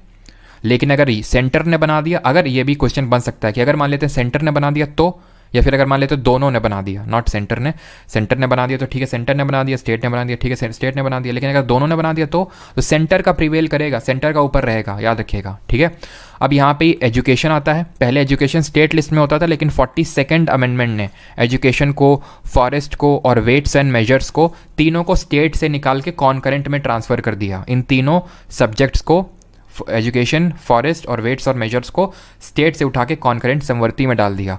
तो ये आपके आते हैं कॉन्करेंट लिस्ट में। मैरिज हो गया, अडॉप्शन हो गया। तो अब जैसे मैरिज जैसे चीज़ है, ठीक है, अब मैरिज ऐसी चीज़ है कि भाई ये मैरिज का जो लफड़ा है तो कोई सुलझा ही नहीं सकता, तो इसलिए इसको बीच में रख दिया है, ठीक है। ना तो हमारी में ना तो हमारी में, चलो दोनों जिसको सही लगेगा वो कर लेगा, क्योंकि मैरिज जैसे लफड़े कोई सुलझा ही नहीं सकता है। तो ऐसे याद रख लो, मैरिज जो हमारा कॉन्करेंट लिस्ट में, एजुकेशन, फॉरेस्ट, ट्रेड, जो यहाँ पे एग्जाम्पल्स लिखे हुए हैं एटलीस्ट इनको तो आप रट ही सकते हैं। मेन काम यहाँ पे रटना नहीं है, मेन काम यहाँ पे समझना है कि किस तरह के सब्जेक्ट, बिकॉज 100 से भी ज़्यादा सब्जेक्ट लिखे हुए यूनियन लिस्ट में, सब तो रट नहीं सकते हो ना, लेकिन बेसिक सेंस तो ले सकते हो ना कि जो इसका लेना देना पूरा देश से होगा। अभी मैं फार्मिंग की बात कर लूँ, फार्मिंग किस में रखोगे इसको जरा बताओ, फार्मिंग और एनिमल हस्बेंड्री को किस में रखोगे इन तीनों लिस्ट में, बताओ जरा कमेंट में, ठीक है। तो ये चीज़ क्लियर हो गई। 7th और कॉन्करेंट लिस्ट दोनों बना सकते हैं, और किस तरह से, ठीक है। 7th हो गया फेडरल प्रोविजंस, ठीक है। 7वीं अनुसूची में संघ सूची, राज्य सूची और समवर्ती सूची दी हुई है। अब बात करते हैं ये ओ का मतलब क्या है। इस ओ का मतलब है ऑफिशियल लैंग्वेजेस। 8वां जो शेड्यूल है ना, इसका मतलब है ऑफिशियल लैंग्वेजेस। 8 शेड्यूल में दिया हुआ है ऑफिशियल लैंग्वेजेस। अब ये शेड्यूल भी इंपॉर्टेंट है, जो इंपॉर्टेंट है मैं आपको बता दूंगा। एक तो 7th वाला बड़ा इंपॉर्टेंट है, 6th वाला और ये 8th वाला, 6, 7, 8 बहुत इंपॉर्टेंट है, या फिर मैं बोल सकता हूँ 6th और उससे आगे जितने भी इंपॉर्टेंट है वो बहुत इंपॉर्टेंट है, ठीक है।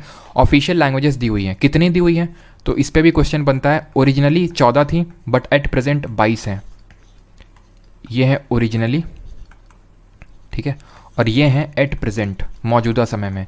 इसका मतलब है कि अमेंडमेंट से ऐड की गई होंगी। बाकी की जो हमारी 8 हैं, तो बिल्कुल वो कौन कौन से अमेंडमेंट थे वो देख लो। सबसे पहला 21st कॉन्स्टिट्यूशनल अमेंडमेंट हुआ था 1967 में, और इसने एक ही लैंग्वेज को जोड़ा था, दैट वाज सिंधी लैंग्वेज। फिर 71st अमेंडमेंट हुआ था, तो सिंधी इंपॉर्टेंट इसलिए हो जाता है बिकॉज ये पहले अमेंडमेंट से जोड़ी थी। इसने 3 लैंग्वेजेस जोड़ी थी, कोंकणी, जो कि आपको कहाँ बोली जाएगी जरा बताइए, गेस करिए कहाँ बोली जाएगी। वैसे तो अभी हमने ज्योग्राफी पढ़ी नहीं है, बट फिर भी कोंकणी, मणिपुरी और नेपाली, ये 3 हमने लैंग्वेजेस को जोड़ा 71st अमेंडमेंट से। 92nd अमेंडमेंट से अगर हम बात करें, हमने जोड़ा 4 लैंग्वेजेस को। एक तो थी बोडो, डोगरी, मैथिली और संथाली। मैथिली और संथाली, ये हमारी थी 4 लैंग्वेजेस जिनको हम 92nd अमेंडमेंट से जोड़ा था, जो 2003 में हुआ था। और 96th जो कॉन्स्टिट्यूशनल अमेंडमेंट है, इससे हमने अगेन सिर्फ एक ही लैंग्वेज को जोड़ा है, एंड दैट वाज ओडिया, ठीक है, ओडिसी लैंग्वेज को। क्लियर है। क्लासिकल लैंग्वेजेस हमारी अलग होती हैं, बिकॉज इस पर भी क्वेश्चन बन चुके हैं। और तो चलिए मैं आपको ये क्लासिकल लैंग्वेज भी बता देता हूँ, क्लासिकल लैंग्वेजेस कौन सी होती हैं, ठीक है। क्लासिकल लैंग्वेजेस, वैसे ये टॉपिक इसका तो नहीं, इसमें हमारी नहीं लिखी हुई है, बट फिर भी कोई अलग से टॉपिक तो है नहीं क्लासिकल लैंग्वेज का, लेकिन क्वेश्चन इस पे आए हैं अभी रिसेंट में एसएससी एग्जाम्स में, तो याद कर लीजिए। 6 है हमारी क्लासिकल लैंग्वेजेस, ठीक है। वो कौन कौन सी हैं उसको हमें याद करना है। ट्रिक है, तू शुरू तो कर, काफ़ी लोगों को पता होगा बिकॉज मैंने टेलीग्राम पे शेयर किया था पहले ही। तू शुरू तो कर, मैं आर्या, ठीक है। और CHSL का भी एग्ज़ाम आज से स्टार्ट हो चुका है। रिव्यू वगैरह टेलीग्राम पे मैं शेयर करूँगा, ठीक है। वहीं पे लास्ट में मैं एक्सपेक्टेड क्वेश्चन भी आई थिंक रात में शेयर करूँगा आपके साथ। तो तू से त से हो गया तमिल, शुरू से हो गया आपका यहाँ से एस से हो गया संस्कृत, ठीक है। त से हो जाएगा यहाँ पे आपका तेलुगु, क से हो गया कन्नड़, म से हो गया मलयालम, ठीक है, मलयालम, और आर्या से हो गया ओडिया, ठीक है। तो ये 6 क्लासिकल लैंग्वेजेस हैं। भाई ये मैंने अपने याद करने के लिए ट्रिक बनाई थी, अगर आपके पास अच्छी ट्रिक है तो आप खुद का बना के याद कर सकते हैं, है ना। अब यहाँ पे देखिए 8, मैंने अभी आपको क्या बताया था, हमारी शेड्यूल्स कितने थे, ओरिजिनली 8 थे। तो 8 तो हमने देख लिए, लेकिन अभी 12 हैं, यानी अब जो हम पढ़ेंगे उनको अमेंडमेंट से ऐड किया गया है। और वो कौन से हैं, सबसे पहला 9th वाला है एल। एल का मतलब है लैंड रिफॉर्म्स, एल से यहाँ पे है लैंड रिफॉर्म्स। इसको कौन से अमेंडमेंट से ऐड किया गया, तो इसको फर्स्ट जो नोट्स बनाएंगे इस चीज़ को यहाँ पे लिख दीजिएगा ऐसे करके, फर्स्ट कॉन्स्टिट्यूशनल अमेंडमेंट से जो 1951 में हुआ था, 1951 में, उससे जो जवाहरलाल नेहरू जी ने किया था, जवाहरलाल नेहरू जी उस समय प्राइम मिनिस्टर थे, वो यहाँ पे हुआ था। अब इसकी इंपॉर्टेंस क्या है, लैंड रिफॉर्म्स क्या है, किस तरह के लैंड रिफॉर्म, पहले होता क्या था, ज़मींदारी सिस्टम चलता था हमारा, ठीक है। ज़मींदारी सिस्टम में क्या होता था, ज़मींदार जो थे उनके बहुत ज़्यादा उनके पास ज़मीन हो गई थी। तो आज़ादी के बाद ये देखा गया इन लोगों के पास बहुत ज़मीन है, जो छोटे छोटे वर्कर्स हैं उनके पास ना के बराबर है। तो ये उनके लिए एक सीलिंग रख दी गई कि भाई इतनी से ज़्यादा प्रॉपर्टी होल्ड नहीं कर सकते हो, ठीक है। तो वो एक तरह से लैंड रिफॉर्म और ज़मींदारी सिस्टम वो इसमें एडेड है। और फिर इसमें एक और प्रोविजन को ऐड कर दिया गया, वैसे यहाँ पे लिखा हुआ फर्स्ट अमेंडमेंट, इस चीज़ को ऐड कर दिया गया कि इसमें अगर हम कोई भी लॉ रखेंगे, पार्लियामेंट ने ये बोला अगर इसमें हम कोई भी लॉ रखेंगे उसमें उस पर जुडिशरी रिव्यू नहीं कर सकती है, न्यायपालिका अपना उसमें कोई भी विमोचन नहीं कर सकती है कि भाई ये सही है गलत है, उसको हटा दिया, नहीं, एक बार इसमें डाल दिया उसको पूरी इम्यूनिटी मिल गई, उसमें तुम कुछ छेड़छाड़ नहीं कर सकते। लेकिन जुडिशरी ऐसे तो शांत बैठने वाला नहीं था। उसने केशव नंदा भारती केस में बोला 1973 में कि पहले तो तुमने कर लिया वो कर लिया, ठीक है, हम छुएंगे नहीं। अब से जो तुम जिसमें डालोगे ना, ये मत सोचना कि इसके ये समझने की भूल मत करना कि इसको हम छुएंगे नहीं, बिल्कुल छू सकते हैं, ठीक है। तो ये चीज़ मैंने आपको क्लियरली बता दी अगर कुछ स्टेटमेंट बन जाए तो। अब आते हैं 10th शेड्यूल में, डी से यहाँ पे डिफेक्शन, डी से डिस्क्वालिफिकेशन और due to defection. What is defection, parliament chapter में पढ़ेंगे कायदे से। अभी के लिए समझ लो दल बदल, जो लोग दल बदल करते हैं उनका डिस्क्वालिफिकेशन 10th शेड्यूल के तहत होता है। 52nd अमेंडमेंट ने इस शेड्यूल को ऐड किया था 52वें संविधान संशोधन ने। फिर हमारा आता है 11वां, ये ओल्ड पीएम था ना, तो पी में से हो जाएगा पंचायत और एम से हो जाएगा म्यूनिसिपैलिटी। 11th शेड्यूल को ऐड किया गया था 73rd अमेंडमेंट और इसको ऐड किया गया था 74th अमेंडमेंट से। मैं आपको ये चीज़ यहाँ पे ऐड कर दीजिएगा जो नोट्स बना रहे हैं कि जो 73rd और जो 74th अमेंडमेंट है, ठीक है, 73rd और 74th अमेंडमेंट है, ये आपके 1993 में हुए थे और इस समय गवर्नमेंट थी पीवी नरसिम्हा राव जी की। तो प्राइम मिनिस्टर भी आपसे पूछ लेता है पीवी नरसिम्हा राव। बाकी तो जब हम लोकल बॉडीज़ यानी पंचायत चैप्टर पढ़ेंगे तो उसके बारे में डिटेल में पढ़ेंगे।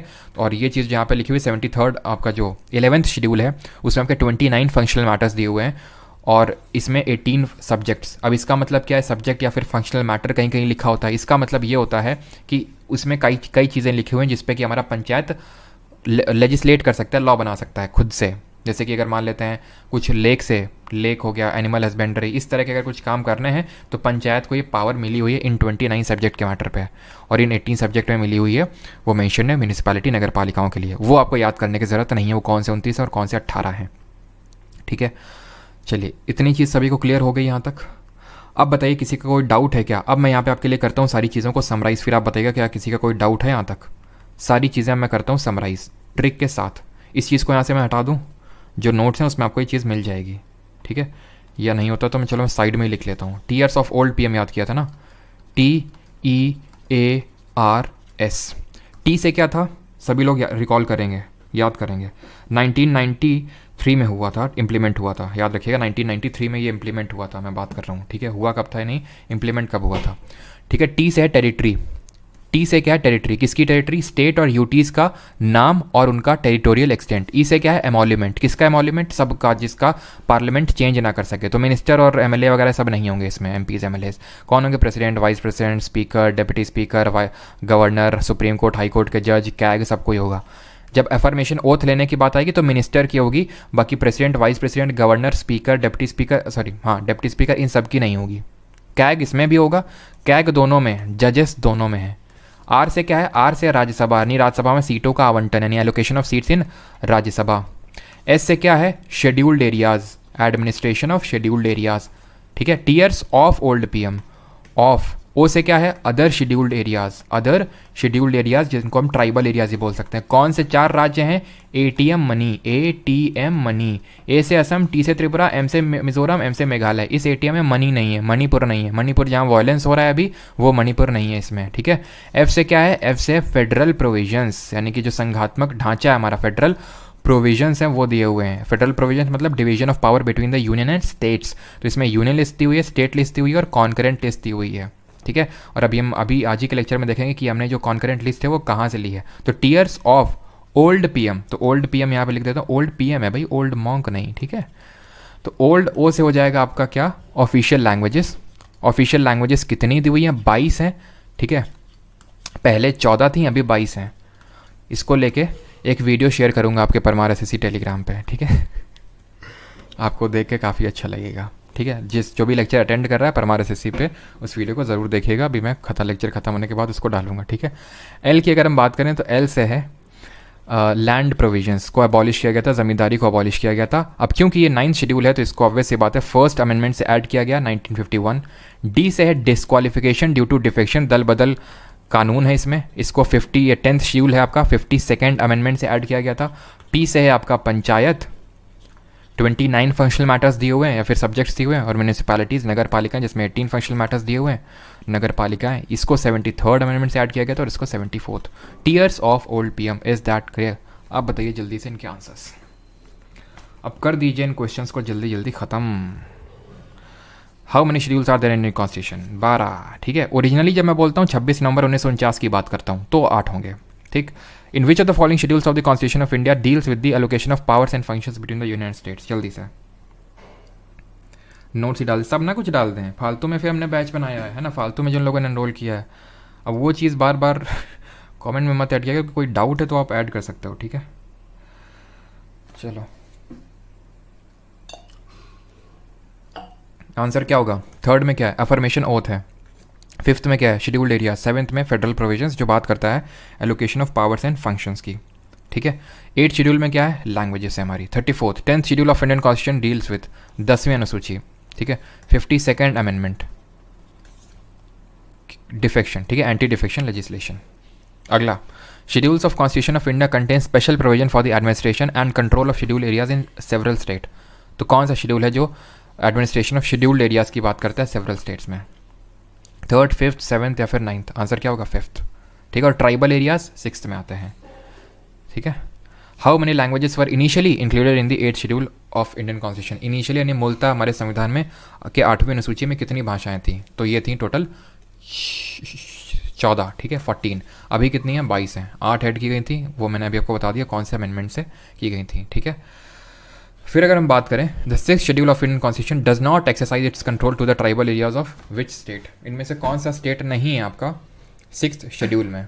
तो ATM मनी, ठीक है, ATM मनी। यहाँ पे इस मनी में, इस ATM में मनी नहीं है, ठीक है। ये मनी में जो आपका होगा एक मिजोरम होगा, ठीक है, मिजोरम में, मणिपुर नहीं है। अगले क्वेश्चन पे आते हैं 38। Which of the following languages is not included in the 8th schedule? 8वीं अनुसूची में कौन सी भाषा नहीं है? नेपाली, बोडो, मैथिली, इंग्लिश।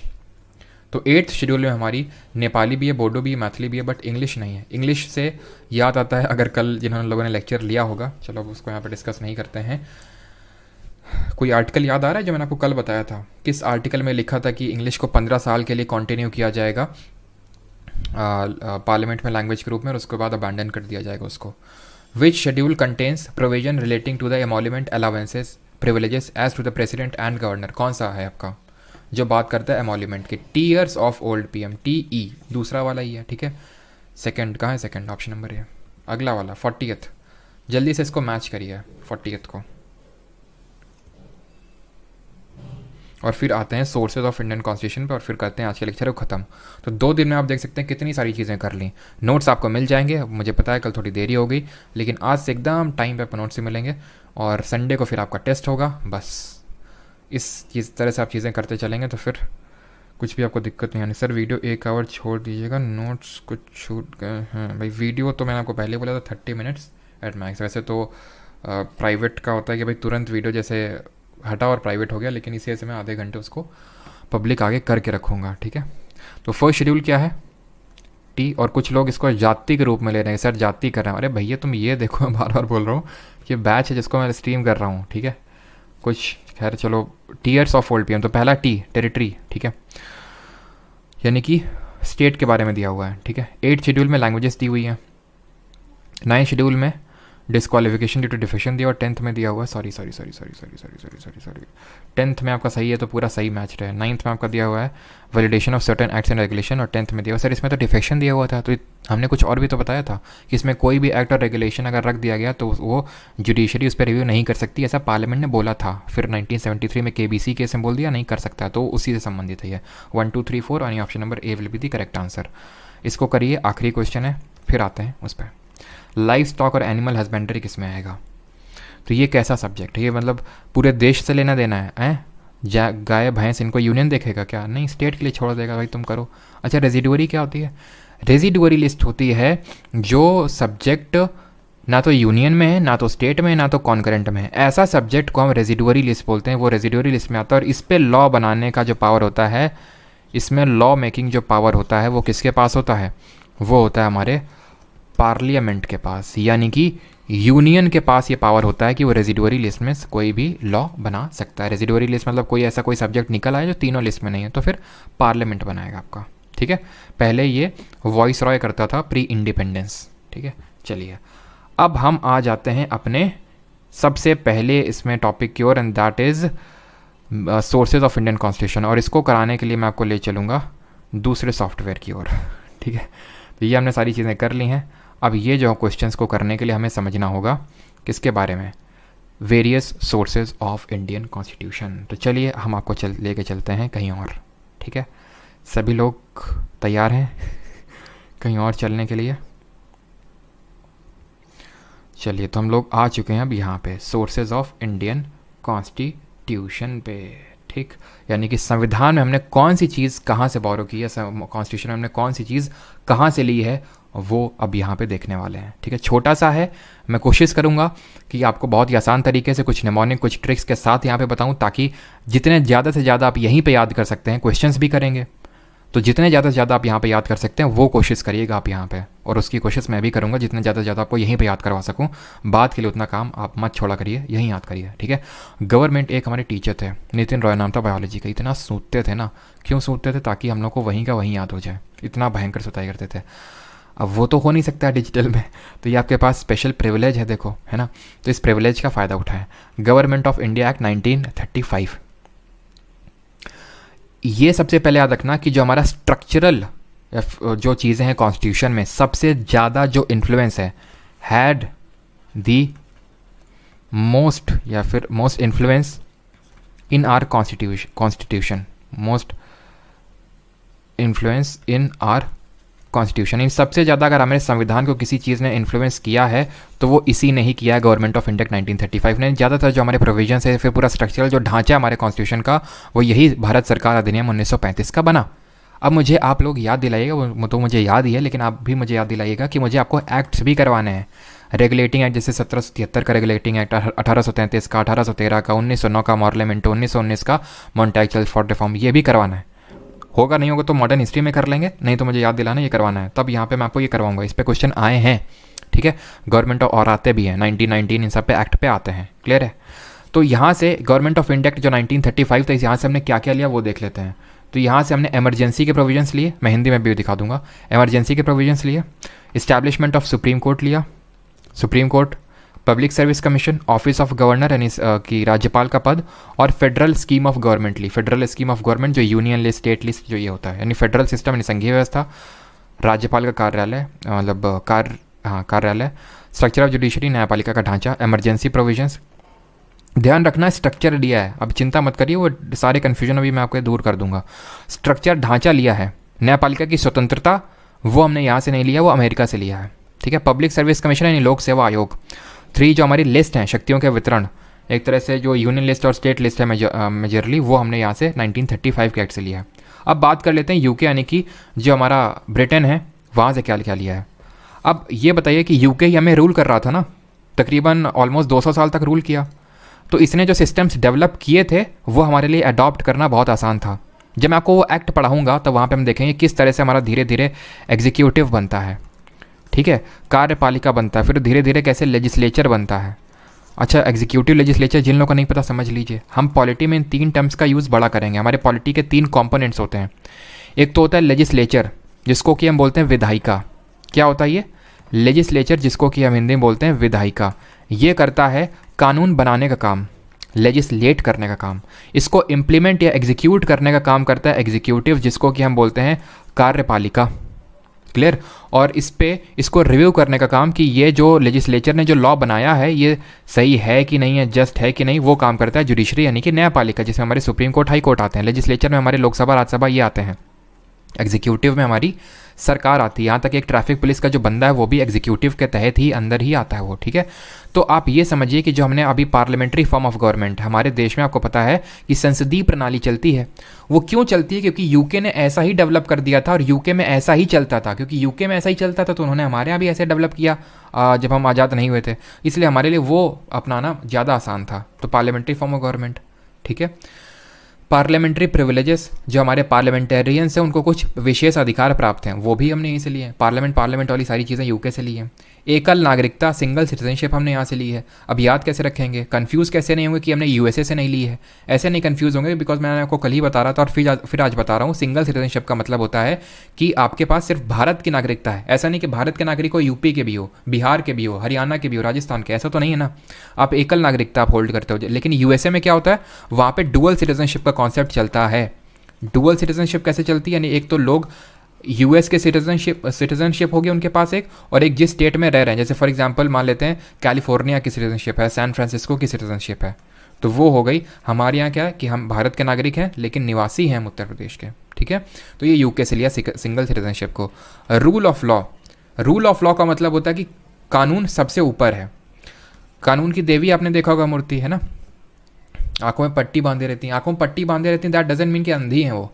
उसका मतलब ये है कि कोई भी कानून के ऊपर नहीं है, यानी कि कोई भी आएगा, गरीब अमीर, हम सबको इक्वल ट्रीट करने वाले हैं। ऐसा नहीं कि हम अंधे हैं, ठीक है।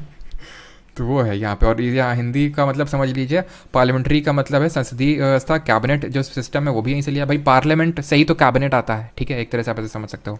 लेजिस्लेट करने का प्रोसेस जो हमने वहाँ से लिया है। सिंगल सिटीजनशिप एंड एकल नागरिकता, जो परमाधिकारी रिट हैं। अभी सर प्रेरोगेटिव रिट क्या होती हैं, फंडामेंटल राइट पढ़ेंगे, ये थोड़े से एक्स्ट्रा एक तरह से पावर्स हमारे कोर्ट के पास अवेलेबल हैं। बाई कैमरलिज्म का मतलब क्या होता है, बाई कैमरलिज्म का मतलब होता है द्विसदनवाद, दो सदन है, लोकसभा है, राज्यसभा। तो ये भी हमने कहाँ से लिया, अब यही तो पार्लियामेंट है, यही तो संसद है, तो ऑब्वियस सी बात है ये भी यूके से लिया होगा।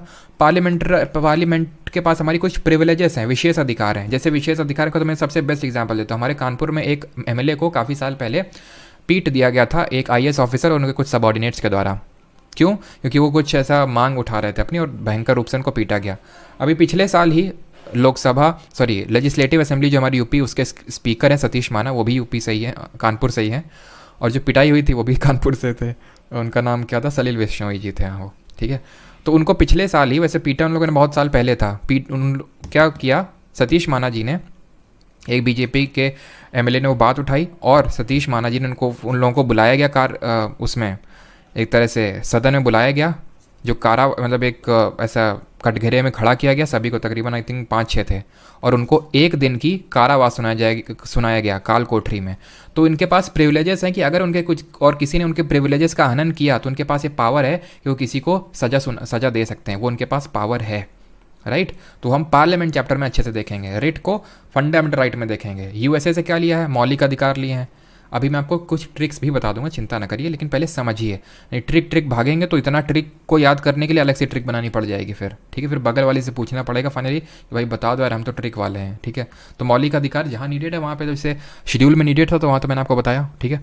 प्रियम्बल लिया, वो तो अभी हमने देख लिया। सेपरेशन ऑफ पावर लिया, यानी कि जो शक्तियों का बंटवारा, किसकी शक्तियों का बंटवारा सर, लेजिस्लेटिव, एग्जीक्यूटिव और जुडिशरी, यानी कि लेजिस्लेटिव एग्जीक्यूटिव के उसमें नहीं घुसेगा, एग्जीक्यूटिव लेजिस्लेटिव में नहीं घुसेगा, लेजिस्लेटिव जुडिशरी के नहीं घुसेगा काम में, और जुडिशरी इनके काम में दखलंदाजी नहीं करेगा। इसको बोलते हैं सेपरेशन ऑफ पावर। ये यूएसए में है, हमारे यहाँ भी है, लेकिन हमारे यहाँ स्ट्रिक्ट सेपरेशन ऑफ पावर नहीं है। मतलब सर हमारे यहाँ सेपरेशन तो है, लेकिन कभी कभी क्या होता है, जुडिशरी घुस जाता है, कभी कभी घुस जाता है, तो यानी कि स्ट्रिक्ट तरीके से सेपरेशन ऑफ पावर नहीं है। सेपरेशन तो है लेकिन स्ट्रिक्ट नहीं है, बहुत जोर का स्ट्रिक्ट नहीं है, लेकिन यूएसए में स्ट्रिक्ट वाला है कि कोई एक दूसरे में नहीं घुसेगा। एग्जाम्पल मैं आपको पार्लियामेंट चैप्टर में दूंगा।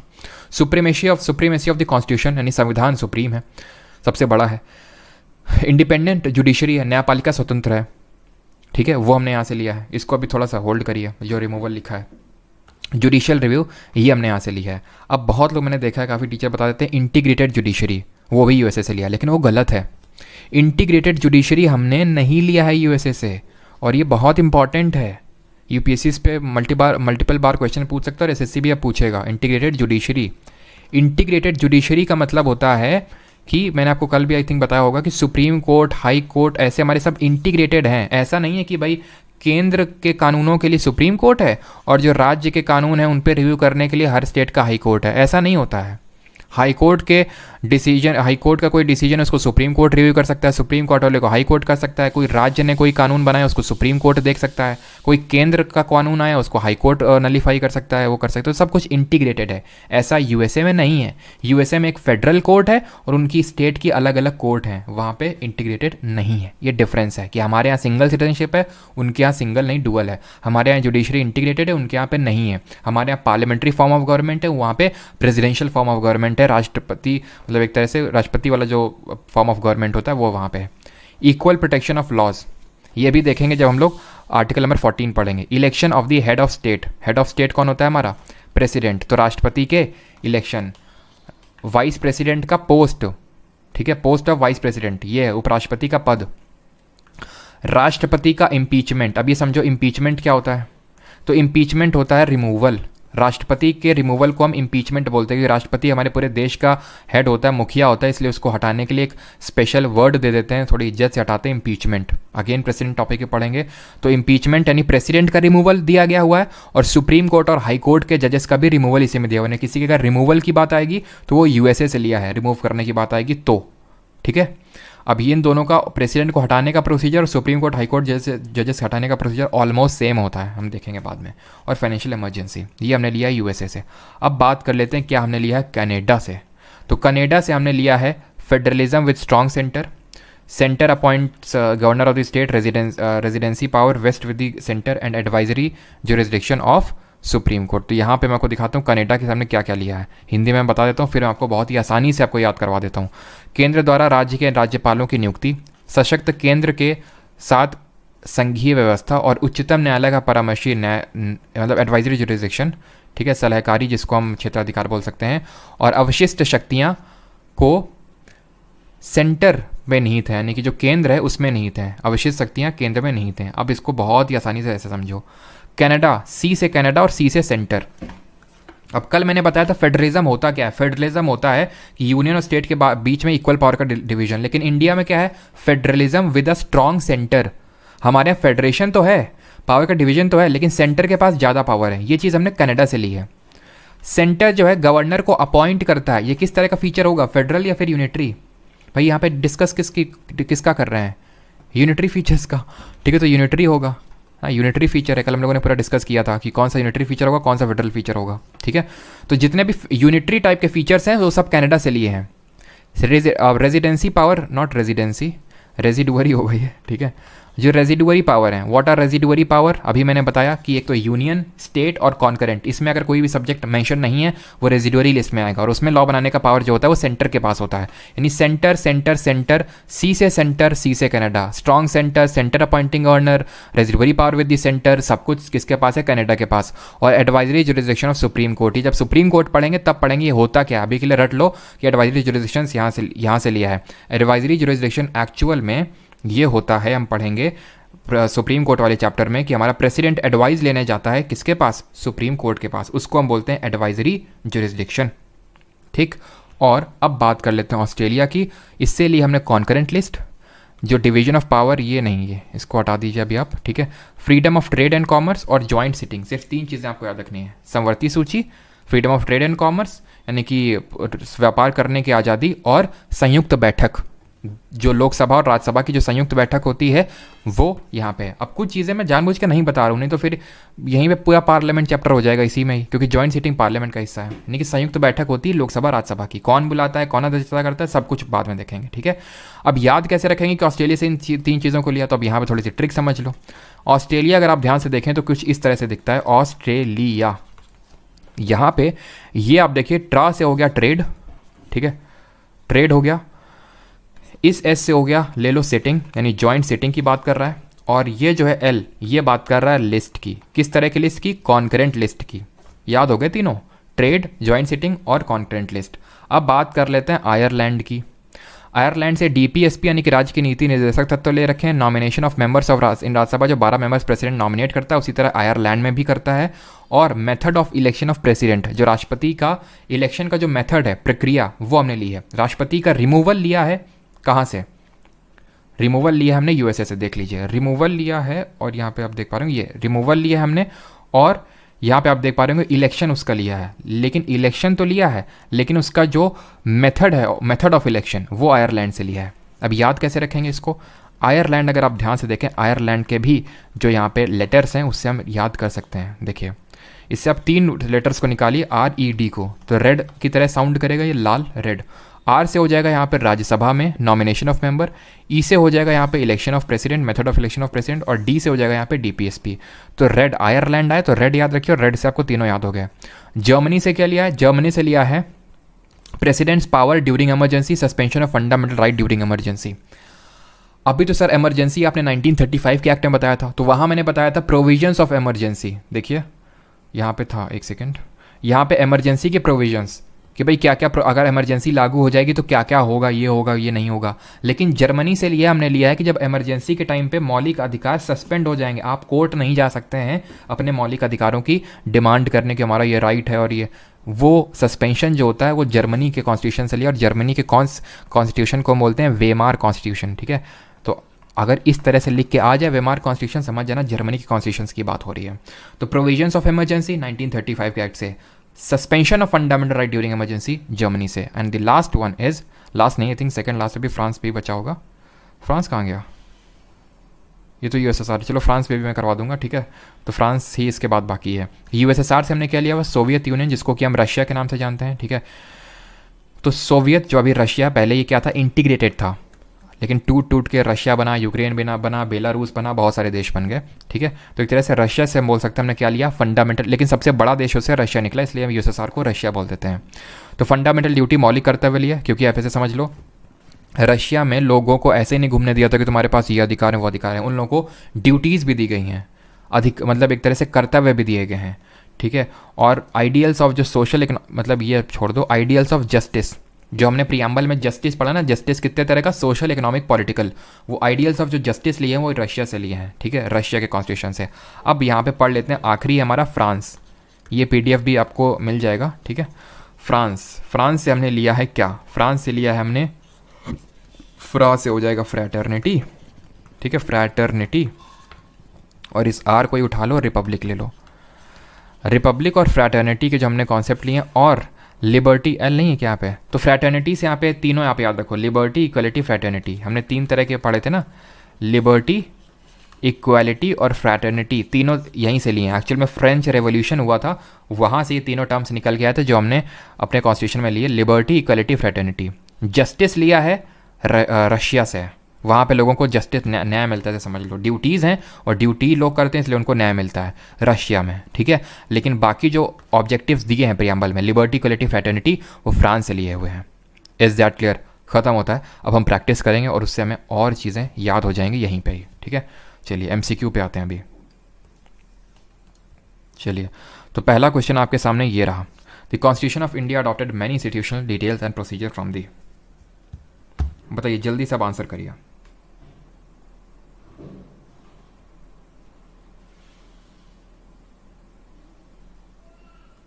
बाल से रूसी निकालना हमारा मूल कर्तव्य है। अच्छा, और देखो ट्रिक बनाने को तो यार मैं बता सकता हूँ, हर एक कंट्री के लिए मैं तुम्हें ट्रिक बताने जाऊँगा ना, अगर फॉर एग्जांपल तो तुम ट्रिक भूल गए ना, तुमको याद ही नहीं आएगा। अब ट्रिक भी एकदम आसानी से तो बनेगी नहीं, मैं तुम्हें USA के लिए अलग से ट्रिक बताऊँ, मैं बिल्कुल आपको एडवाइस ही नहीं करूँगा कि यहाँ पे आप ट्रिक से याद करें, चाहे भले आपको कोई चीख चीख के बोले ये ट्रिक है मेरे पास, छोड़ दो उसको। ठीक है, भले क्वेश्चन कर करके वो चीज़ आप के अंदर वो इंसाइट्स डेवलप हो जाएंगे अपने आप, आपको ट्रिक की ज़रूरत नहीं है, नहीं तो फिर ट्रिक याद करने के लिए अलग से आपको ट्रिक बनानी पड़ेगी।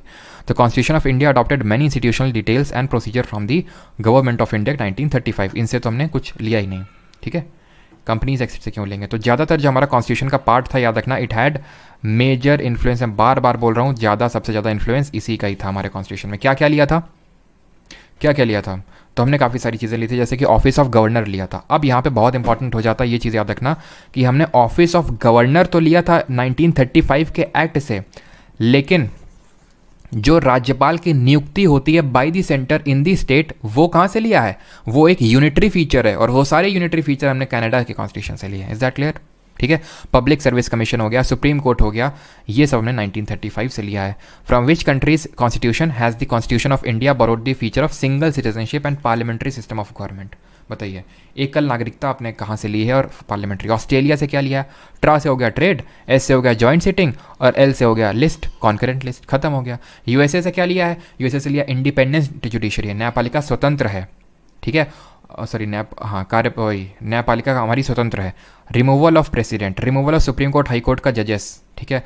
और हमने यहाँ से लिया है इलेक्शन ऑफ प्रेसिडेंट, जो हमारा मेथड नहीं, इलेक्शन ऑफ प्रेसिडेंट। यूएसए से हमने फंडामेंटल राइट लिए हैं, यूएसए से हमने प्रियम्बल लिया है। कनाडा से हमने क्या लिया है? सी से कनाडा, सी से centre, federation with a strong centre, appointment of governor by the centre, residuary power wasting on the centre, सारे सेंटर। बच गया यूके। यूके से और क्या लिया है हमने? सिंगल सिटीजनशिप, पार्लियामेंट्री प्रिविलेजेस हो गई, प्रेरोगेटिव रेट हो गई यानी परमाधिकारी रेटें हो गई, बाई कैमरलिज्म हो गया, ये सब हमने यूके के कॉन्स्टिट्यूशन से लिया हुआ। यहाँ पे पूरा आप चार्ट देख सकते हैं, ठीक। अगले क्वेश्चन पे आते हैं।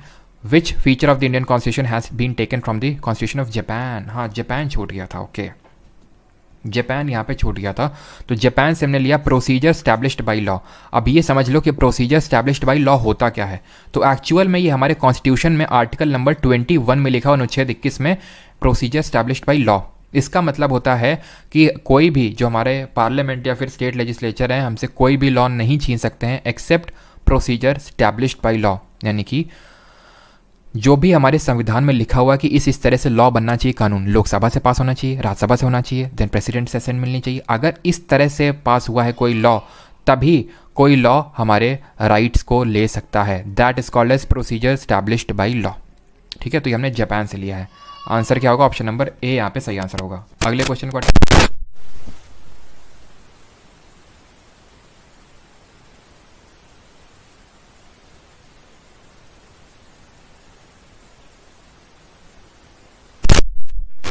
The principle of liberty, equality and fraternity were adopted from the constitution of।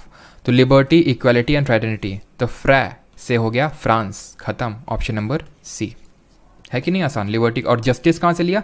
Justice Russia से ले लिया। आयरलैंड से क्या लिया? आयरलैंड से याद आना चाहिए रेड, आर से, आर से क्या लिया? आर से क्या है? आर से राज्यसभा में जो मेंबर्स का नॉमिनेशन होता है वो हमने लिया। ई से इलेक्शन ऑफ प्रेसिडेंट लिया, ठीक है, method of election of president लिया। और डी से लिया डीपीएसपी, ठीक। अगले क्वेश्चन पे आते हैं। क्वेश्चन नंबर 5 है, the idea of rule of law was adopted from the constitution of which of the following countries. तो रूल ऑफ लॉ हमने कहाँ से लिया? जल्दी से बताइए। रूल ऑफ लॉ यानी कि संविधान, यानी लॉ का रूल है, संविधान से ऊपर कोई नहीं है। कहाँ से लिया? यूके से, ऑप्शन नंबर सी। रशिया से हमने सिर्फ फंडामेंटल ड्यूटी और जस्टिस लिया, जस्टिस के प्रिंसिपल्स लिया, ठीक है। अपने आप याद हो जाएगा, ट्रिक की जरूरत ही नहीं है। Indian constitution borrowed procedure of amending the constitution from the constitution of. जो प्रोसीजर ऑफ अमेंडमेंट है ये भी आई थिंक मैंने स्किप किया है, ठीक है, वही मुझे लग रहा था कि कुछ हुआ है। तो ये साउथ अफ्रीका से क्योंकि लिया है। अब यहाँ पे आप एक चीज़ देखिए, ये हमारा साउथ अफ्रीका से, साउथ अफ्रीका से दो चीज़ें लिए। Election of member of Rajya Sabha. Sir अभी तो राज्यसभा तुम बोल रहे थे आयरलैंड से लिया, कैसी आप बात कर रहे हैं? रुक जाओ, यहाँ पे क्या लिया हुआ है? यहाँ पे लिखा हुआ है, एक्चुअल में दोनों में सही नहीं लिखा हुआ। यहाँ पे नॉमिनेशन, ये क्या लिखा हो? Method of election of the president, अच्छा ठीक है। मेंबर्स ऑफ नॉमिनेशन, देखिए जो राज्यसभा में मेंबर्स नॉमिनेट होते हैं ना, वो आयरलैंड से लिया है, लेकिन जो इलेक्ट होते हैं, प्रोसीजर इनडायरेक्ट इलेक्शन होता है ना हमारे यहाँ राज्यसभा में, वो हमने साउथ अफ्रीका से लिया है। और हमने लिया है कॉन्स्टिट्यूशन का अमेंडमेंट, जो हमारे संविधान का संशोधन होता है। याद कैसे रखेंगे इसको? याद ऐसे रख लो कि गांधी जी गए थे वहाँ पे सबसे पहले साउथ अफ्रीका में, तो वहाँ पे उन्होंने राज्यसभा से रिलेटेड कोई अमेंडमेंट किया था, राज्यसभा से रिलेटेड कोई अमेंडमेंट किया था वो, तब भारत वहाँ से भारत लौट के आए थे। क्लियर हो गया? तो अमेंडमेंट हमने कहाँ से लिया है? अमेंडमेंट हमने लिया है साउथ अफ्रीका से। क्लियर है? फ्रांस से अगेन आई विल रिपीट, मैं बार बार उस चीज़ को रिपीट करूंगा ताकि आपके दिमाग में एकदम भर दूं मैं उस चीज़ को। फ्रांस से हो गया फ्रैटर्निटी यानी लिबर्टी इक्वालिटी फ्रैटर्निटी हमने लिया है फ्रांस से, और रिपब्लिक भी। यूके से हमने क्या लिया? रूल ऑफ लॉ लिया, पार्लियामेंट्री प्रिविलेजेस लिया, पार्लियामेंट्री फॉर्म ऑफ गवर्नमेंट लिया, बाईकैमरलिज्म लिया, प्रोरोगेटिव रिट्स लिया, सिंगल सिटीजनशिप लिए, खत्म। ऑस्ट्रेलिया से क्या लिया? ट्रा से ट्रेड हो गया, एस से सिटिंग हो गया यानी जॉइंट सिटिंग, और एल से लिस्ट, कॉन्करेंट लिस्ट, खत्म। अगले आते हैं 7th, the directive principle of state policy in constitution were borrowed from the DPSP, खत्म। आयरलैंड, इन्होंने स्पेन से ली थी, लेकिन उससे हमें कोई लेना देना नहीं कि इन्होंने किससे ली थी, लेकिन हमने कहाँ से ली? आयरलैंड से ली, उन्होंने फर्दर स्पेन से ली थी, ठीक। ऑप्शन नंबर सी। एयरलाइंस और क्या लिया है? अगेन मैं फिर से रिपीट करूंगा, एयरलाइंस हमने लिया है राज्यसभा में मेंबर्स का नॉमिनेशन बाय द प्रेसिडेंट, जो हमारे यहाँ होता है, और इलेक्शन ऑफ प्रेसिडेंट, ठीक। चलो 8th पे आते हैं। इनमें से कौन सा इनकरेक्टली पेयर्ड है? जल्दी से बता दीजिए, जल्दी से बताइए, इनमें से कौन सा गलत पेयर्ड है, सही पेयर्ड नहीं है, जल्दी से। बहुत बड़ा हो गया लेक्चर। बहुत टॉपिक्स भी तो हो गए, ये भी तो देखो, शेड्यूल, सोर्सेज, प्रीएम्बल और किस तरह से हुए हैं वो आपको ही पता है कि आप कभी नहीं भूलने वाले इन टॉपिक्स को भी, ठीक है। सिर्फ आप क्वेश्चन फिर से आपको रिवीजन करना है। Idea of rule of law कहाँ से लिया है? ब्रिटेन से, संविधान मतलब कानून सबसे ऊपर है। Charter of fundamental right USA से लिया है। डीपीएसपी आयरलैंड से लिया है। लिबर्टी इक्वलिटी फ्रैटर्निटी ये हमने कनाडा से नहीं फ्रांस से लिया है। तो आंसर ऑप्शन नंबर डी होगा, ये हमारा इनकरेक्टली पेयर्ड है। करेक्ट है option number D. Question number 9। और आपको बैकग्राउंड में से थोड़ी नॉइज़ आ सकती है, लेकिन बार बार आपको पता भी हो काफ़ी लोगों को कि भतीजी है मेरी 1 साल की, तो वो काफ़ी ज़्यादा नॉइज़ क्रिएट करती है। अब 1 साल की है तो कुछ बोल भी नहीं सकते हैं, ठीक है, कि थोड़ा सा डांट भी दे ठीक है। The procedure for the nomination of members to the Rajya Sabha in the constitution of India is borrowed from.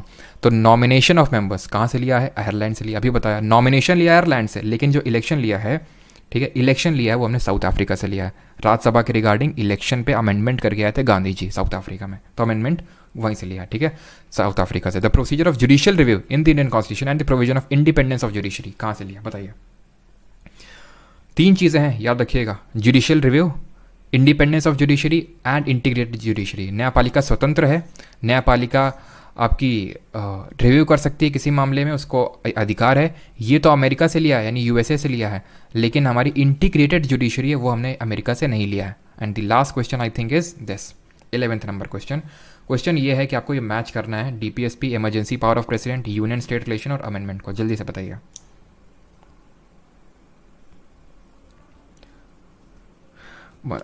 अच्छा, फंडामेंटल राइट है उसका ये तो है, फंडामेंटल राइट तो है।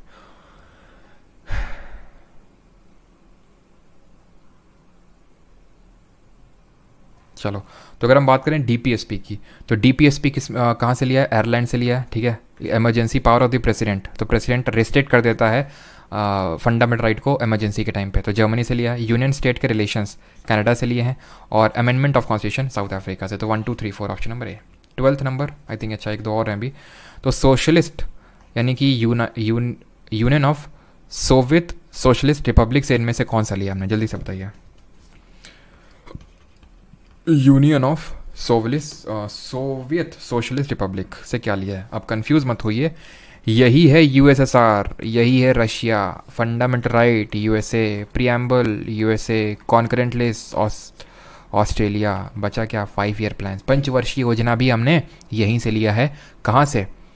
यूएसएसआर यानी रशिया से। 5 ईयर प्लान, तो फंडामेंटल ड्यूटी लिए हैं, आइडियल्स ऑफ जस्टिस लिए हैं, और 5 ईयर प्लान्स लिए हैं। एंड ख़त्म हो गया। अब बताइए आपको कैसा लग रहा है? आपके 3 टॉपिक खत्म हो गए, एक तो सोर्सेस खत्म हुए, आपके शेड्यूल्स खत्म हुए, आपके प्रीएम्बल खत्म हुआ, और किस तरह से खत्म हुआ वो आपने, अब आप बताइए, ठीक है।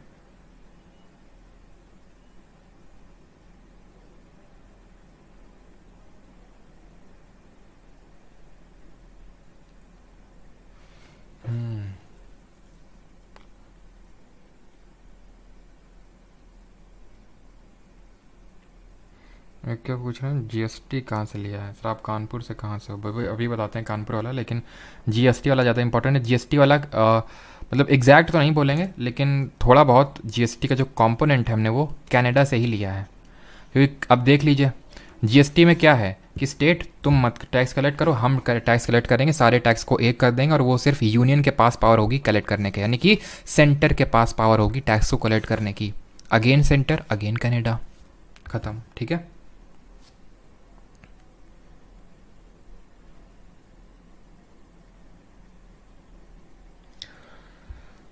विकास दुबे फ्रॉम कानपुर, हाँ thank you sir. Sir evenings 6 बजे से कर सकते हैं? नहीं, वो 7 PM पे ही होगा, बिकॉज और भी काफ़ी सारे लेक्चर्स लेने होते हैं। बवाल लेक्चर है सर, पूरा सिस्टम मिल गया, क्या बात है। It was too long lecture. तो अब मैम ने आपको क्या बोला था? आपको एक बार करना है एंड फॉर ऑलवेज, ठीक है, फिर आपको बार बार करने की ज़रूरत नहीं पड़ेगी। अब ये मैं आपको MCQ हटा सकता हूँ, छोटा हो जाएगा लेक्चर, बताओ MCQ हटा दूँगा आपका हो तो, ठीक है। आप कहो तो यहाँ से मैं MCQ हटा दूँ तो छोटा हो जाएगा। अब यहाँ पे MCQ ही कितने सारे हो गए, ठीक है, लेकिन अब आप बोलेंगे MCQ हटा दो, तो क्या तुम्हें क्या लगता है मैं हटा दूँगा? हैं, नहीं हटाऊँगा मैं ठीक है, क्योंकि पहले तो लोग तब भी यही बोलते थे जब मैंने 51 लेक्चर करवाए, सर बहुत ज़्यादा करवा देते हैं, हमसे इतना हो नहीं पाता, थोड़ा इसका छोटा करिए। अब वही लोग बोलते हैं ना, सर क्या करवाया था, मतलब लोगों के 39 40 तक नंबर आए हैं CGL Tier 1 में GK में। पूछ लीजिएगा कहीं पे किसी के आए हों तो, ठीक है। और मैं स्क्रीनशॉट भी शेयर किए तो ना जाने कितने सारे। कल से तो मैंने व्हाट्सएप शायद इक्का दुक्का बारी खोला होगा कुछ ऐसे कुछ मैसेज करने के लिए, तब से मैंने खोला ही नहीं है व्हाट्सएप, बंद पड़ा हुआ है, ठीक है। क्योंकि मुझे पता है कि इतने ढेर सारे मैसेजेस होंगे, मैं किस किस का मैसेज देखूंगा। गुड नाइट बेटा, गुड नाइट पेट्स क्लब ठीक है। तो ये ना जाने किस किस के मैसेजेस पड़े होंगे, ढेर सारे मैसेजेस पड़े होंगे, ठीक है। तो काफ़ी तो मैंने कल शेयर ही किए थे आपके साथ, लेकिन जो मैंने कल देखे थे 39 40 यहाँ तक स्टूडेंट पहुँचे हैं, वो ऐसे ही नहीं हो पाया है। वो जब हम लोगों ने इस तरह से चीज़ें करी हैं तभी हो पाया है। खैर, मिलते हैं कल in the same time with the lecture number 3। हम लोग कल पार्ट 1 से स्टार्ट करेंगे, यूनियन यानी कि union and स्टेटरी, citizenship, fundamental right, ये सारी चीज़ें कल से हम लोग चीज़ें स्टार्ट करने वाले हैं। Thank you. नोट्स वगैरह सारी चीज़ें आपको